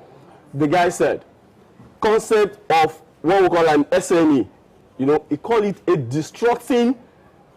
creative destruction. What the guy mean by creative destruction is looking at things that is going on. For example, all of us know by December we'll be in a camp. But when the pandemic happened, the coronavirus, the situation changed. That is what we call creative destruction. That we need to go via online. It's very, very, very essential for any business that find himself in any situation that you need to think beyond the box. Like what Dr. Lubon have said. We need to look beyond what we are doing presently. Look at the future. Look at the way you can use IT to drive your business. Let's look, before all of us understand, I government to pure water. From pure water, from ice water, pure water. From pure water, bottled water. All of us know how different bottles we have. This is what we call a destructive business analysis. What those guys are trying to do is to see what are the new things that is not involved in the world that we need to put in our business. What are the way we need to entice people? What are the way we need to look at things that people are not saying? For example, Prof said earlier, for someone that is selling Gary in his shop during the pandemic, you don't need to sit down and say people will come. You need to do what we call a say after service. That he needs to go to the homes to sell his product. This shows that the guy is what we call a creative destruction. It's know that, okay, putting the bag of Gary in my shop, people will not have time to come. And it shows that he needs to create water value. And what Sean Peter said, he created 5 ways of doing this. Number 1, the new product and service. You need to look at the way of making a new things and making it a new way of servicing people. New method of production. You need to look at your new method. For example, if you are a poultry farmer, what you usually do is whenever I want to kill chicken, we put the knife, we kill. But there is a little machine that you can buy. Put it in the complete process. Put it, it's going to cut, it's going to clean, and going to remove the inside, and you have your full chicken. And it's a way of doing business. It's another method. The normal is just we put water into fire, we put our this in, and we start putting it one by one. We remove our hand like this, we'll be doing that, and we'll be removing all those feathers. One way of doing things. So Peter told us that we need to be what? Creative destruction. We need to create a way of doing all those things. And another one, the third one is what? Opening of a new and extended market. Don't look at you sell at your street alone. Why can't you go to the offices? At least you sell fabrics. You have a shop. Why can't you approach those guys that works in the office? For you to get more profit, okay, I'm going to give you what we call a 30 days advancement, a 30 days credit, in which the guy did not have access. You know that automatically the guy will get a salary. And what you need to sell at rate of like 2,000, you are selling at rate of 2,005. You have added value to your business. The other one is research for the new supply of raw materials. All of us understand what goes on, particularly in food production. Let me come down to the fish farmers, to the poultry farmers, what they are facing in the last, let me say, 2 months or 3 months. You can see what they are buying at a rate of what? At a rate of 3,000 jumps to 5,000. You can see that difference. It's close to 200% increase. And how to manage this is for you to know way of doing another thing, way of making another raw material. Before, let me give you a scenario. When I'm trying to do a research about feed, and I go to a place, the guy said he doesn't have feed. What the guy can buy? He can buy egg, he can buy garri, and he can buy oil to make a feed. That is what we call a research. And I will tell you, when we take this to a lab, we realize that the egg contains high protein, while the garri carbohydrate, while the oil fabrics, and at the end of the day, it gets its value. This is another way. During the pandemic, this is another way of doing business, which everybody needs to understand. It's not that you are shocking a boss. You need to look outside the boss and make opportunity. And a new structure and organization. In this way, the way you use human, the way people react to your business, the way your staff work, you need to make them understand. Okay, you are working at home. Presently, you need to do what we call all these things. And this leads to what we call a management factors. And when we look at this, Churchill and Lewis, in 1983, they identified some 5 ways of doing things by human. First one, financial resources, which include cash and access to credit. Man needs to look, okay, look at this end. Pandemic did not give me that chance to get fund. What am I going to do? Your staff will be able to approach your friends, your colleagues, to see how they're going to finance your business. It's very, very important. The quality human resources, system resources, internet of a control system is very, very essential at this point. That gbogbo àwọn tá a fẹ́ kó síṣẹ́ wa a gbọ́dọ̀ jẹ́ pé wọ́n mọ àmọ̀dájú ní pé àṣẹ tá a fẹ́ fún wọn. It's very, very important to do what we call a human error recruitment or a human error employment in your business. Fàpẹẹrẹ, someone told you that okay, he's an engineer. Okay, wá sọ pé bikini engineer ni mo bẹ pé engineer wo mo ní kó wá bá wọn tún mọ́tò ṣe. Is he a mechanical engineer? At the end of the day, I realize he's an agric engine. At this point, we need to understand. And láti mọ̀rú àwọn èèyàn tá a fẹ́ kó síṣẹ́ wa. Ẹlẹ́ẹ̀kẹta ń bẹ̀, business results relating to customers. There's one adage that said customer is the king. Wọ́n gba àwọn ọkọ̀ wá rò pé mo lè bú customer mi. Pàápàá jùlọ tá a bá wọnú mọ́tò, public bus. You see how the conductor will harass his customer. Yọrí ẹ̀ dàrú ní kò ní dàrú yẹ. You see how those things, but the Uber comes, when you enter, the guy will greet you, good morning, sir. How was your night? How was your day? It's a way of doing things, and this guy continue getting more fun. Even though you see some people, they want to go from here. For example, I want to go from Omole to Muri. I will say, Uber, come and pick me. Because of the way those guys have packaged those that is relating to their business. People now, they now like it, okay, I need to use this. Even though tell someone, you see, just 5 days, we say, daddy, ṣé boss lè máa fi gbé jáde, mọ́tò yóò máa ṣiṣẹ́, èwo la fẹ́ lò jáde. Mo tell láì bọ́gbọ́n ẹ̀ ṣe attend sí mi ní last time. That's the woman factors, which you need to manage it very well. It's very, very essential, and it's very, very important we need to manage this. We need to manage our supply very well. Ẹ tó ń kọjá fún wa, fàpẹẹrẹ mo ní provision shop, nínú pandemic mi jáde, mo wá rí ẹnìkan tó fi machine kọjá wá fún mi. Me wá respect iṣẹ́ tó ń ṣe fún mi, mo rò pé ṣe bóun náà fẹ́ gbowó ni. At the end of the day, when the guy stop, your income will stop. That is to say, you need to appreciate those guys. In this time of pandemic, all circles, all people that are involved in that business, à ń láti pọ́n wọlé. Because àpọ́nlé yẹn náà làwọn náà máa fi rán customers tó ń kí wa tó ń pè wá ẹ̀rí nǹkan tó gba ìta gbọ́dọ̀ rọ. And àtúgbọ́dọ̀ àgbọ́dọ̀ gbàgbé ìmálo technology, ẹ̀rọ ọ̀gbàlódé láti fi ṣòwò wa. nǹkan tó wà very very important ni pàápàá jùlọ táwọn wá wò pé okay àti ń ṣòwò àwọn wàhálà ọ̀la tẹ̀ máa ń kojú. What are the problems we usually face in business? One thing that is very very paramount that there is a problem and there is a way out. But tá a bá identify our problems wa tá à ń face nínú òwò wa wàhálà ní fún wa. Ìtorí ẹnu pa àkọlọ́kọ̀ tá a bá ti rán àwọn wàhálà yìí ọ̀nà àbáyọ ni wọ́n láti tẹ̀síwájú tá a láti mójútó dáadáa. Àkọ́kọ́ ń bẹ̀rẹ̀ náà ní pé inú àwọn wàhálà tá a máa ń sòun kojú nínú àwọn business wa ní pé ká ní lack of proper planning.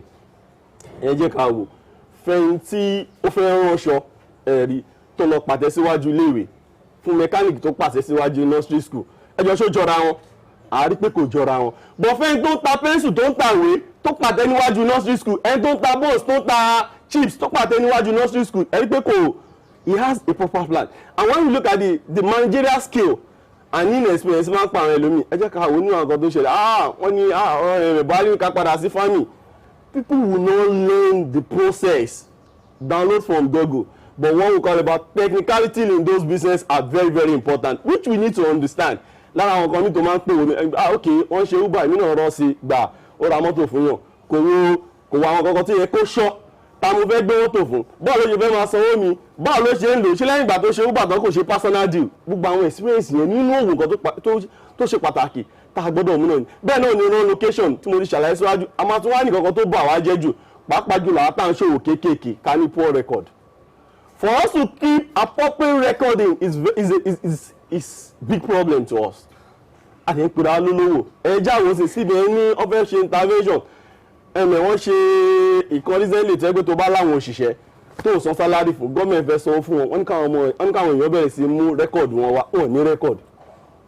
àǹkíní kò lè mẹ́sàsáìsì lùkù kan mo ra nǹkan kọ sílẹ̀ bó ṣe rà máa kọ́ mo san sálárì mo wọ mọ́tò mo ṣe gbogbo ẹ̀ kọ sílẹ̀ bó ṣe ṣe yẹn ó wà òkè mo bẹ̀rẹ̀ sí tajà gbẹ́lú máa fi lè owó tó bá ṣe yẹn tó o bá lè kó àwọn kìnìún yẹn jọ fún ẹ pé tó jọjọ gbọ́n kó bẹ̀rẹ̀ kó jọ tó bá bẹ̀rẹ̀ kó jọ kó tẹ̀ bẹ́ẹ̀ bí pay just statement of account ẹ pn ẹ̀ kó bẹ̀rẹ̀ pípẹ́ ẹ̀ kó tọ́jú ẹ̀ kò dìgbà tá a bá sọ pé alákàntàn kò tó certify tó bá rẹ tó yẹ pé òun náà lè bẹ ṣe ṣírò bó ṣe wọlé ìṣirò yẹn ò lé bó ṣe wọlé àti bó ṣe jáde ní á dẹ̀ ṣe nǹkan tó kù nǹkan tó ṣe ní sometimes improper product pricing fàpẹẹrẹ ẹni tó rajà ní 2 naira tí òṣòwò tó wà nílẹ̀ kò ṣòwò shop ẹ̀rí kò ṣòwò shop pé ilé ìmọ̀kú ti ń tà tó o bá gba shop wàá sanwó shop tó o bá lóná wàá lóná tó bá gbé ilé ẹ ló wà òun lóná ọ̀fẹ́ bọ̀ká ní shop ni wàá sanwó ná torí gbogbo àwọn ìlera gbọ́dọ̀ fi kún àwọn wa àti pé inadequate capital àrówó tó tó ṣòwò kí lọ́nà àbáyọ sáwọn ìṣòro tá à ń kojú àkọ́kọ́ ń bẹ̀ náà ni káwọn ìjọba wa kọ́ gbìyànjú láti pèsè àwọn nǹkan amáyédẹrùn bí ká ní good road we are not asking for much just give me good road kí n lè rí bí supply ọjà ni ẹlẹ́ẹ̀kejì ń bẹ̀ òun náà ni kí àwa tó jẹ́ pé a jẹ́ òṣìṣẹ́ yìí náà káwa náà wá ọ̀nà láti jẹ́ pé kí ni a lè fi sustain business wa through training capacity building àti ìmọ̀ wá ìmọ̀ lórí àwọn kìíní ẹlẹ́ẹ̀kẹta ń bẹ̀ òun náà ní pé kí ni ká ní adequate information tá a máa keep bá a ṣe rajà bá a ṣe tajà ká ní eléyìí náà nìkan tá a tún máa mójútó ẹlẹ́ẹ̀kẹrin òun náà ní ká mójútó àwọn customers wa ká àwọn ẹ̀fẹ́ni tó wá kí wa tó dúró níwájú ẹ̀ tó wọ ṣẹ́ẹ̀tì kan tó ní alájì máa láàjì fìlà tẹ́ dé yìí o tó bá dé lára adéla sọ fún alájà àwọn alájà àti wọn pípa tí mo lọ rajà bàbá káwọn onífìlà tó bá mi rà yìí fìlà yìí máa nẹgbà o alájà rò pé ọmọ owó tí mo ná sọkọ mi lára tó gbọ́ àwọn kíní agbọ́dọ̀ pọ̀ àwọn customer wálé lára àwọn ìṣòro tá à ń kojú tó yẹ pé àwọn owó wa ìjákulẹ̀ fi ń dé bá a tún wá gbọ́dọ̀ kọ́ ẹ̀kọ́ tó yè kóró ẹ̀rí we must have that plan tá a gbọ́dọ̀ kọ́ àwọn ẹ̀kọ́ yẹn tó yẹ pé ó yè kóró lórí iṣẹ́ tá a fẹ́ ṣe tó dẹ̀ ṣe pàtàkì tá a gbọ́dọ̀ mọ̀ ẹ̀rí tá a bá wà tẹ̀ wá ń sọ̀rọ̀ pé a fẹ́ ṣòwò a fẹ́ yáwó ẹ̀rí kí làwọn nǹkan tá a gbọ́dọ̀ mọ̀ àbí kí làwọn nǹkan tá a gbọ́dọ̀ ṣe tá a bá ń sọ̀rọ̀ lórí business finance ẹ̀rí a máa rí pé lọ́dọ̀ àwọn ọ̀jọ̀gbọ́n wọ́n ní ọ̀nà téèyàn fi ń kówó jọ àti téèyàn fi ń manage ẹni mo gbowó lọ́wọ́ lágbájá mo manage ẹ̀ dáadáa business plan can be defined as the process of fundraising managing of fund to fulfil the financial obligation of an organization. ilé tó wá kọ́mọ̀ jùlọ ọ̀nà mẹ́ta ẹ̀rí àkọ́kọ́ bẹ̀rẹ̀ ní personal savings wa nínú nǹkan téèyàn fi ń ṣòwò tó ní láárí ju àbí tó lè sọ pé mo ò ní wàhálà lórí ẹ̀ òun ni personal savings ẹlẹ́ẹ̀kejì bẹ́ẹ̀ ni ká yáwó lọ́wọ́ àwọn ọ̀rẹ́ wa àbáwọn ẹ̀gbọ́n wa àbáwọn àbúrò wa ẹlẹ́ẹ̀kẹta òun ló dọ̀wọ̀ pẹ̀lú iléeṣẹ́ bóyá iléeṣẹ́ ìyánilówó táwọn sí àbí commercial bank àti microfinance bank tá a bá dẹ̀ wo inú ẹ̀kọ́ tá a gbọ́dọ̀ kọ́ pàápàá jùlọ nínú pandemic tá a wà yìí èèyàn ń lọ yá owó ní microfinance bank or ní commercial bank kó ló fẹ́ fi ṣe party fẹ́ fi sanwó school ọmọ it must be a project capital project tí savings wa ò lè take care tó tá a yá lọ́wọ́ àwọn bọ̀dá wa àwọn òbí wa tí ò lè take care òun nìkan tá a gbọ́dọ̀ mójútó káwá wò ní ìparí ẹ̀rí tá a bá ń sọ̀rọ̀ lórí SME pàápàá jùlọ nínú àgbáyé tá a bára wa lénìí tó jẹ́ àgbáyé Nàìjíríà ẹ̀rí SME nǹkan tó jẹ́ pé ìjọba gangan fún rẹ̀ ó recognize nínú ipò tá a wà yìí ẹ máa wo oríṣiríṣi ọ̀rọ̀ gbé kalẹ̀ láti yáwó rọrùn tíjọba ti gbé kalẹ̀ àwọn ọ̀jọ̀gbọ́n tó jẹ́ ọ̀jọ̀gbọ́n nínú ètò ìṣúná owó àti ìṣirò àwọn náà accept pé inú nǹkan tíjọba gbọ́dọ̀ ní láti fi kó ìdàgbàsókè bá lu òun kéèyàn ní òwò kéékèèké wà ẹ tí wọ́n bá travel out of the country ẹ rí ní ẹjẹ́ mú country méjì Saudi Arabia ẹ máa gbọ́n máa ṣe chicken and chips ẹni yẹn máa dúró ń ta abẹ́ ṣe ice cream a ṣe fruit juice with 5 riyal ní London bóyá with $5 àwọn kìnìún yẹn á wà ń bẹ̀ chicken gẹ́gẹ́ tó fẹ́ jẹ afọ ní drinks kékeré sí afọ ní chips sí complete food nìyẹn tẹ́pẹ́ àwọn èèyàn fi ń ṣe ní àkótán tá a dẹ̀ gbọ́dọ̀ mọ̀ pé kí ni inú nǹkan tí ìjọba táwọn náà gbọ́dọ̀ mọ̀ ni pé the development of SME sector therefore represent an essential element in the growth strategy of the economy. Nigeria is not an exception. Ní pé ká kó dàgbàsókè bá lu wa yìí nínú kan tá a gbọ́dọ̀ mójútó pàápàá jùlọ nínú pandemic yìí òun ni ká mójútó SME. Aqulu qawli bihadha astaghfirullahi wa lakum. Assalamu alaikum wa rahmatullahi wa barakatuh. Wow, wonderful presentation. We thank you, Alhaji Abdulrazak Agbola, for that wonderful presentation.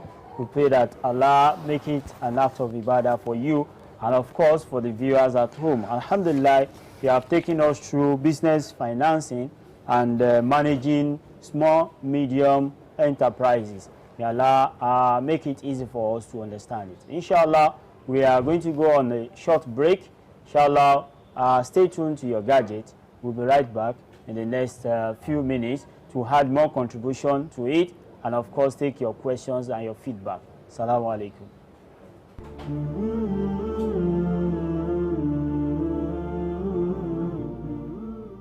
I want to commend the organizers of this program. It's been wonderful. They have deployed technology to a new level and we are very happy about this. In fact, it is the way to continue so that in future, even when we are having the physical camp, the virtual continues because it reaches people who are in diaspora and it's going to really benefit. We congratulate the Muslim Congress, we congratulate the members of the crew, we congratulate all of us from different walks of life. Whatever you have taken from this message, which all the scholars have passed at this year's program, Allah make it beneficial. Wassalamu alaikum wa rahmatullahi wa barakatuh.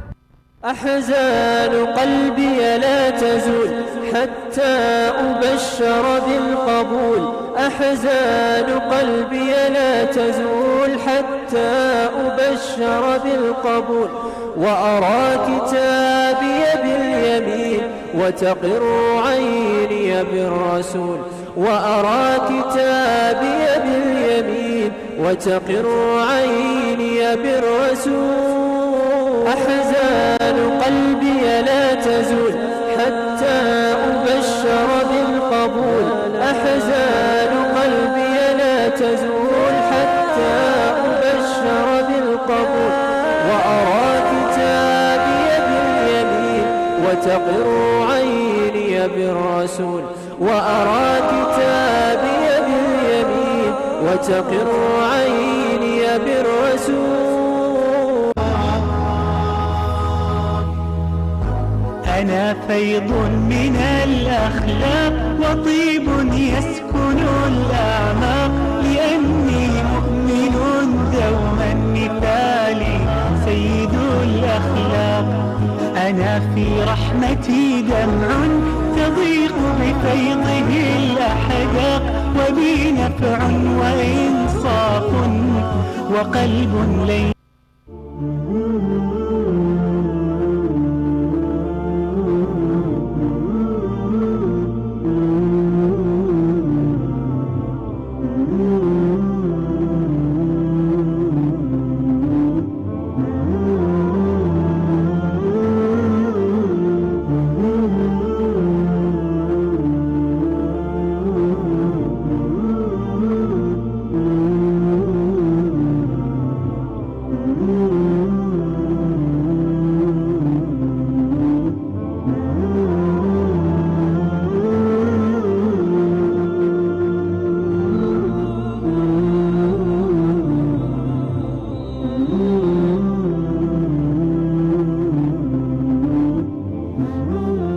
Alhamdulillah, we thank Allah for making it possible for us to be back online. May Allah accept what we are doing as act of ibadah. We equally appreciate those who have been trooping in their donation.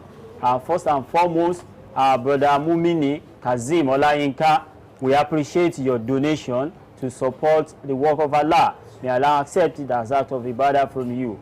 Likewise, brother Tajuddin Raji, we equally appreciate you. May Allah continue to increase you in wealth. We equally enjoy those of us that have not made our contribution to kindly look at the account that has been scrolled online on our YouTube page, on the Facebook.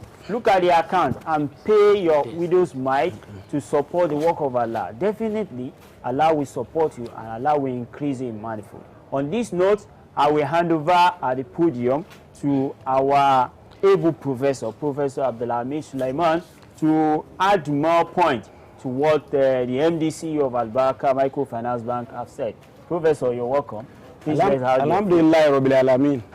Eléyìí náà ó tún rán wa létí náà ìkan náà ọmọ tó ti béèrè question tẹ́lẹ̀ tó jẹ́ ká mọ̀ pé òun ti ní idea in tó ń fẹ́ ṣe ó ní báwo lòun ṣe máa wá rí owó tó ròhùn ní owó lọ́wọ́ a rí pé MD Al-Baraka ti jẹ́ ká mọ̀ èyàn kì í fi ọwọ́ mẹ́wẹ̀ẹ́ wá jẹun ara ìbẹ̀rẹ̀ nìyẹn èyàn kì í fi ọwọ́ mẹ́wẹ̀ẹ́ wá jẹun ìyẹn máa ti máa ní savings díẹ̀díẹ̀ no matter how small àwọn àbáwá jẹ́ ká mọ̀ pé ẹni tó bá ya ọwọ́ òun ni ìyẹ́ ẹ̀ máa gbé ọmọ tó bá ya ọwọ́ ni ìyẹ́ ẹ̀ máa gbé so kí èyàn máa save owó díẹ̀díẹ̀ no matter so nǹkan tí ẹ̀ bá ti ń ṣe kó máa fi díẹ̀díẹ̀ pamọ́ ara àkọ́kọ́ tí ẹ̀ máa fi ń rí owó wọ́n wà lára nǹkan tí wọ́n bá wá sọ èèyàn wá tó wá súnmọ́ àwọn èèyàn wọ́n lè yàn láṣọ mi ó ní àwọn ọ̀rẹ́ ó ní àwọn ẹbí ó ní àwọn ará àwọn ẹni tó mọ̀ ẹ́ láti lé tó mọ̀ ẹ́ dóko àwọn ọ̀nà tí èèyàn ti lè gbà rí owó láti fi ṣe nǹkan tí ó fẹ́ ṣe nìyẹn wọ́n tó jẹ́ ká mọ̀ náà pé tá a bá ti wá rí àtúwá ya owó ó yẹ ká ya owó èyí tí mi á fẹ́ sọ tó ṣe pàtàkì jù bẹ́ẹ̀ tí mo fẹ́ fi bí gbogbo wa tí à ń gbọ́ wa àbí tí à ń wá rán ni pé owó tó yá lánàá ìjọ dá padà lọ́wọ́ ẹbí ni o lọ́wọ́ ọ̀rẹ́ ni o ọ̀pọ̀lọpọ̀ owó mi ìtawọ́ sọ pa wá ti yá báyìí o ti dí ọ̀nà ẹ pa o yá jọ yá mi yá 5,000 máa dá padà lọ́tún la o dá padà o lè lọ yá mi lọ́dọ̀ ẹni ẹ mọ́ ibòmí ni wàá tún gbà lọ nígbà tí wọ́n yá wà tẹ́ lọ́wọ́ ọ̀rẹ́ wàá tẹ́ lọ́wọ́ ara so tí ẹ̀ bá ń ya owó ìtẹ́síwá náà fi kọ́ wa náà ni pé kí a máa da owó tàbá tó bá ti promise tó bá ti lè mú ṣe é kó tún padà lọ́bẹ̀ ni ẹ àjọ o ń tàjíjọ sọ tẹ́lẹ̀ àsìkò yẹn máa yẹ díẹ̀ o fún di báyìí ìgbà báyìí ni màá dẹ̀ tó wá san owó wo la tún wá ń yá ìyẹn ni tó wá ṣe pàtàkì tí mo tó fẹ́ ká fọkàn sí owó tá à ń yá yẹn owó rìbá òun ló pọ̀ jù ní àwọn tí à ń yá ẹni tó bá dẹ̀ lọ sí báǹkì kan ó lọ yáwó kan lọ gbẹ̀yìngbẹ̀yìn ẹ̀ ibi náà ló máa ń dà kò sí owó tí èèyàn yá tó fi ṣe business tó ní kékeré nínú usri lọ́wọ́ nínú tó ní kékeré nínú rìbá tí ò ṣe pé ẹni ó máa jẹ̀bi ẹgbẹ̀yìn náà ni àwọn afọ àjẹká wọn gbọ́ pé ó rìn bí ó rìn 40 years wọ́n ní òun yẹn máa parẹ́ náà ni so wá ṣe pàtàkì ká máa sá fún irú àwọn owó tó bá jẹ́ owó internet tábà lọ́wọ́ Suratu Bakara ayé àwọn 275 ọlọ́run bá jẹ́ ká mọ̀ nípa bó ṣe jẹ́ pé ó nípa tó yẹ pé ọlọ́run bá jẹ́ pé kí a desist kí a padà ẹni tó yẹ kó ti ya tẹ́lẹ̀ ọlọ́run ló máa fún oníjì tó bá ti múra lé ní pé lẹ́yìn èyí òun ò ní ya owó èlé mọ́ adẹ̀wá ní àwọn non-interest banks tó ti pọ̀ káàkiri ta lè bá ṣòwò non-interest cooperative societies ta lè bá ṣòwò pọ̀ pẹ̀lú àwọn ẹ̀dí àtàbá ní Al-Baraka ọlọ́run nǹkan tó dárúkọ yìí Jaiz Bank wà ń bẹ̀ Taj Bank wà ń bẹ̀ ní àìpẹ́ yìí náà bó ti ẹ̀pọ̀ ọ̀pọ̀lọpọ̀ àwọn báǹkì tó kù náà wọ́n ní what they call non-interest windows tí èèyàn bá lọ bá wọn pé èmi ò ya owó èlé kí lẹ fẹ́ ṣe fún mi ara àwọn banks wọ̀nyí náà tó yẹ pé òfẹ́ owó èlé nǹkan báyìí ni a fẹ́ láti ọ̀dọ̀ ẹ tó bá ti lè ṣe à lè mú àwọn eléyìí náà a lè múṣẹ ó wà lára nǹkan tí ó wù mí pé kí gbogbo wa kí a fi sí ọkàn ká má kàn rò pé a kàn lè yáwó just níbi tó bá wù wá ọ̀pọ̀lọpọ̀ ayọ̀ báyẹ̀ tó wá yáwó tán náà nítorí tá la fẹ́ fowó yẹn ṣe òun tá fẹ́ fi ṣe àní fi ṣe ọ̀pọ̀lọpọ̀ business dẹ̀ ń fail lẹ́nu látara pé wọ́n ní poor record keeping bí ọmọ ìyá wa ṣe sọ ẹnìyàn ní èlò àmọ̀mọ́ náà orí ẹnìkan ló wá wà nígbà tí àrùn bá wá bẹ tó rẹ̀ ẹ́ ọjà wálé àwọn ọmọọṣẹ́ ẹgbà wọn mọ stock keeping ìgbà tó kì í ṣe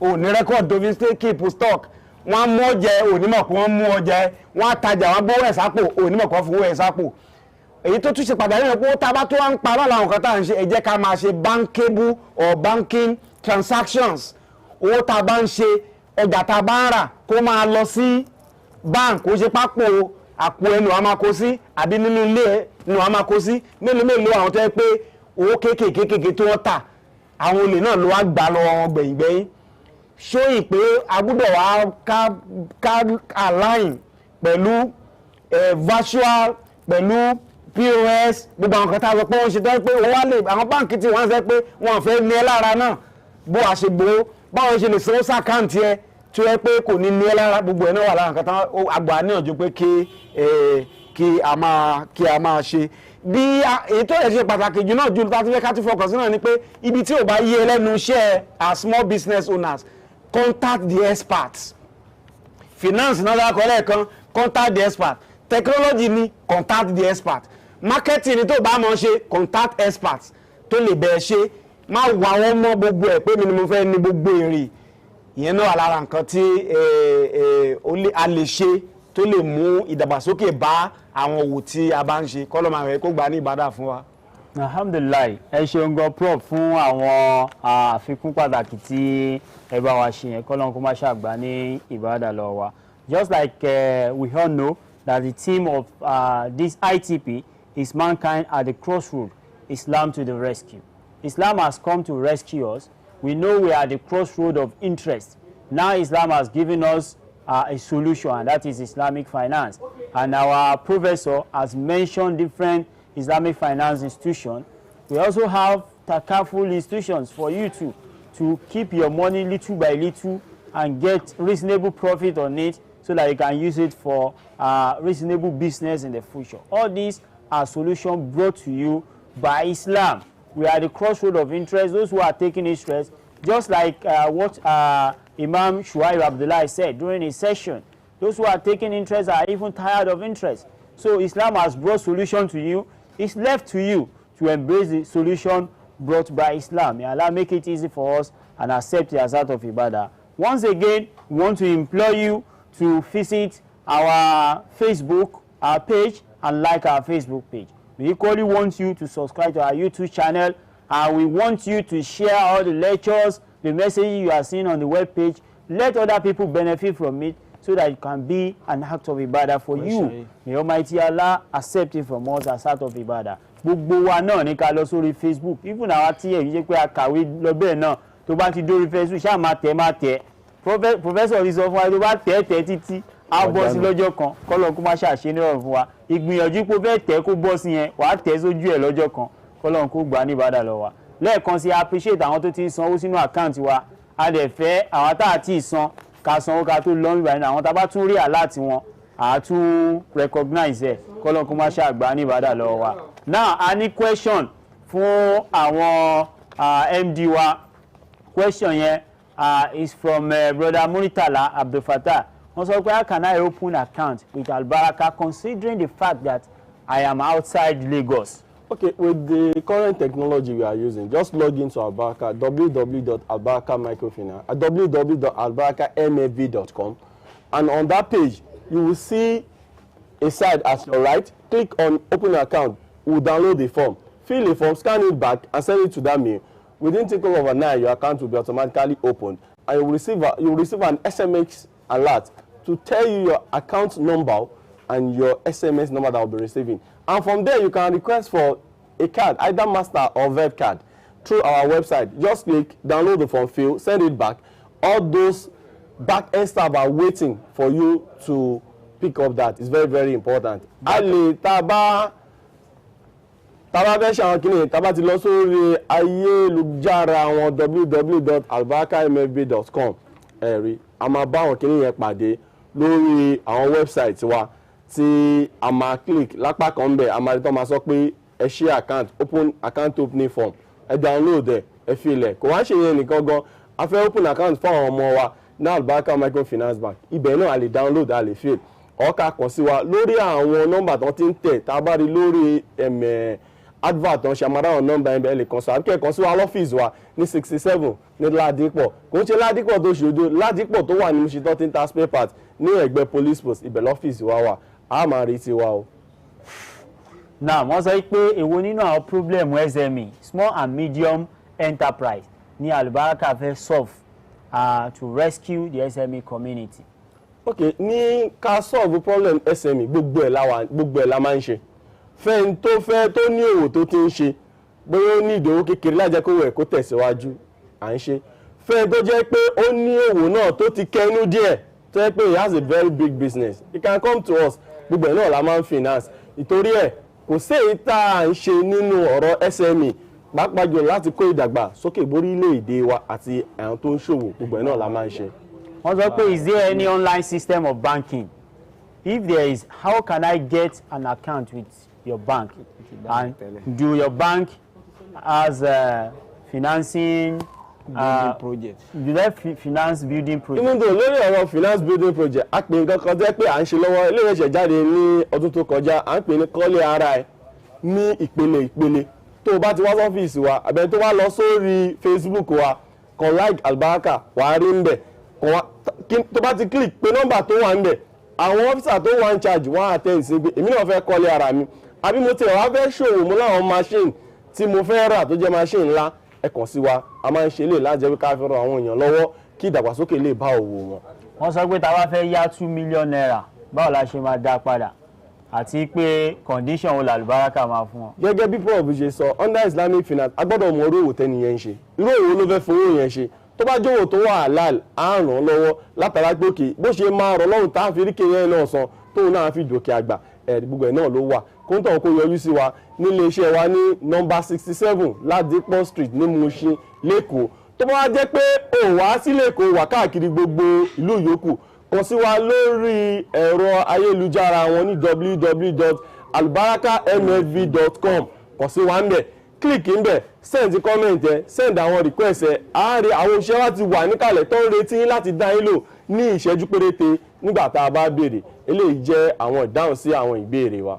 Alhamdulillah, we appreciate you viewers at home for staying tuned to the 27th edition of national, or let me say international Islamic training program and the first of its kind virtual Islamic training program. We pray to Almighty Allah to accept it from all of us as act of ibadah. We appreciate us. We are very happy that most especially those of us that have sacrificed our time to be with us from Friday morning, Friday afternoon session, Saturday morning session, Saturday afternoon session, today morning session, and today afternoon session. In fact, it's an interesting moment. We appreciate you. We say Jazakumullah khaira. And please do not forget to tell your friend and tell somebody to tell somebody that you should go to your Facebook page and like the Muslim Congress page.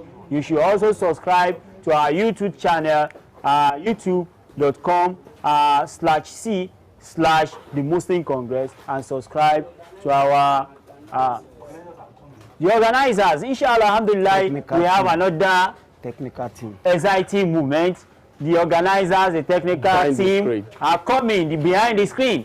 You have the opportunity to see them and say testimony for your wonderful brothers that has been behind the screen and making it happen. Wa alaikum salam wa rahmatullahi wa barakatuh. Alhamdulillah, we appreciate you. Alhamdulillah.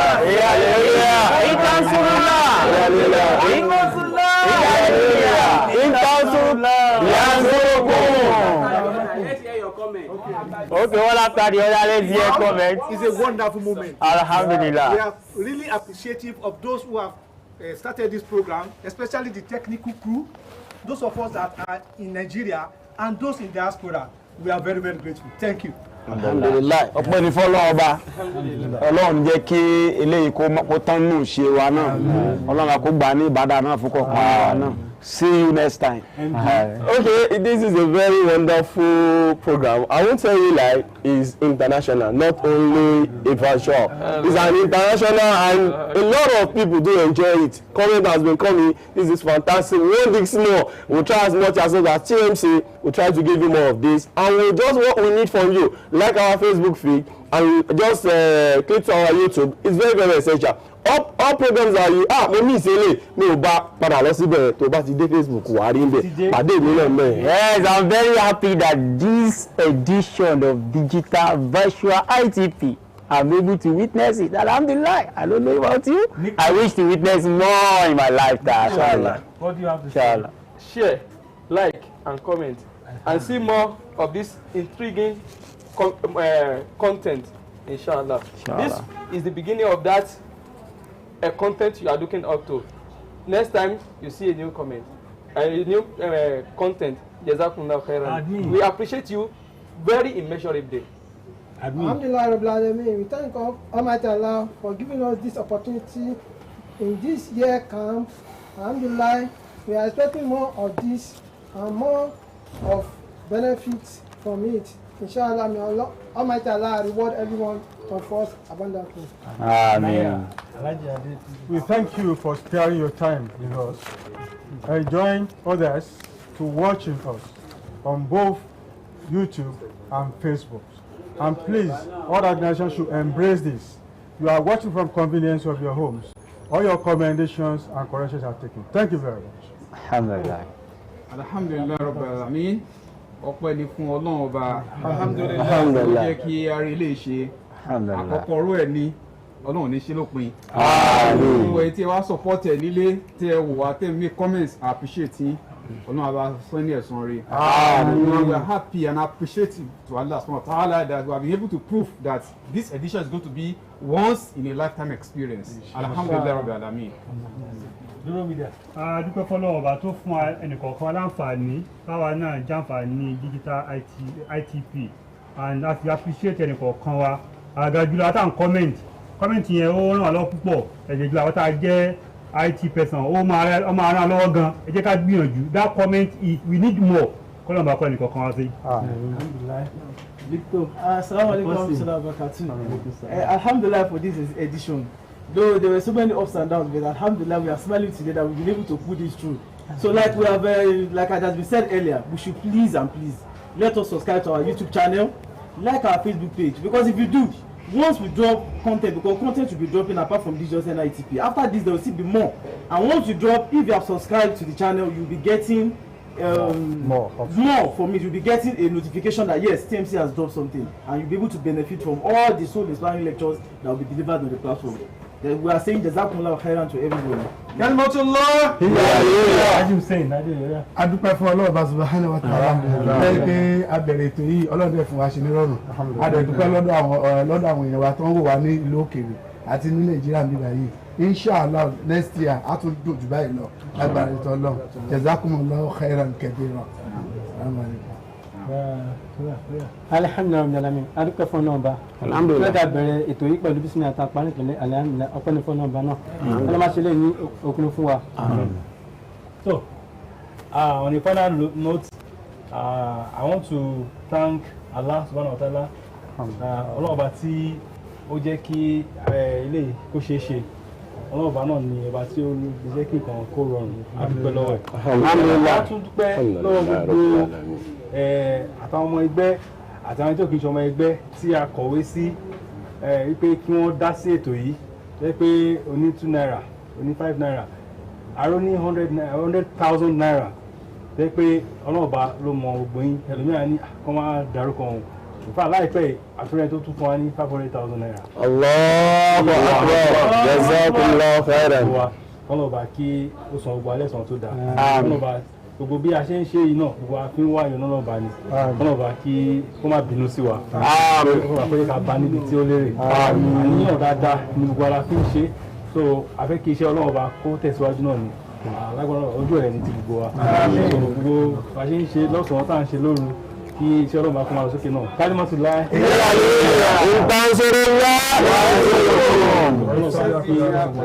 so gbé bá wá sọ ẹjọ́ YouTube lọ subscribe sí Facebook page wa náà.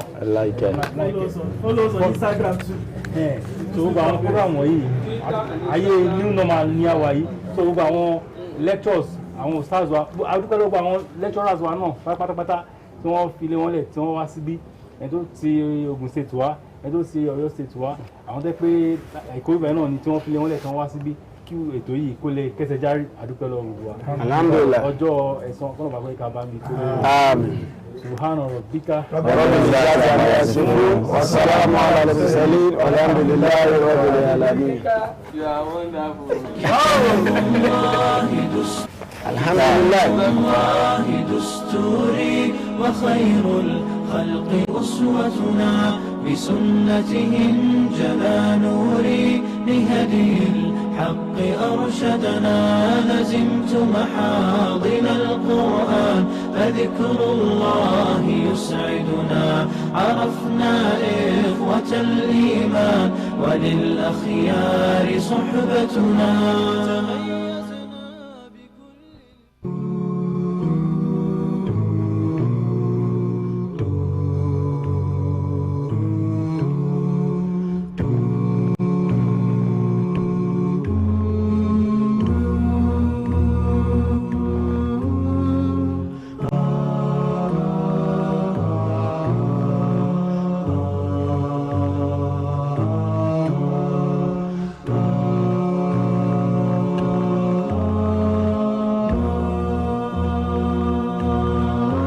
أنت نور الله فجرا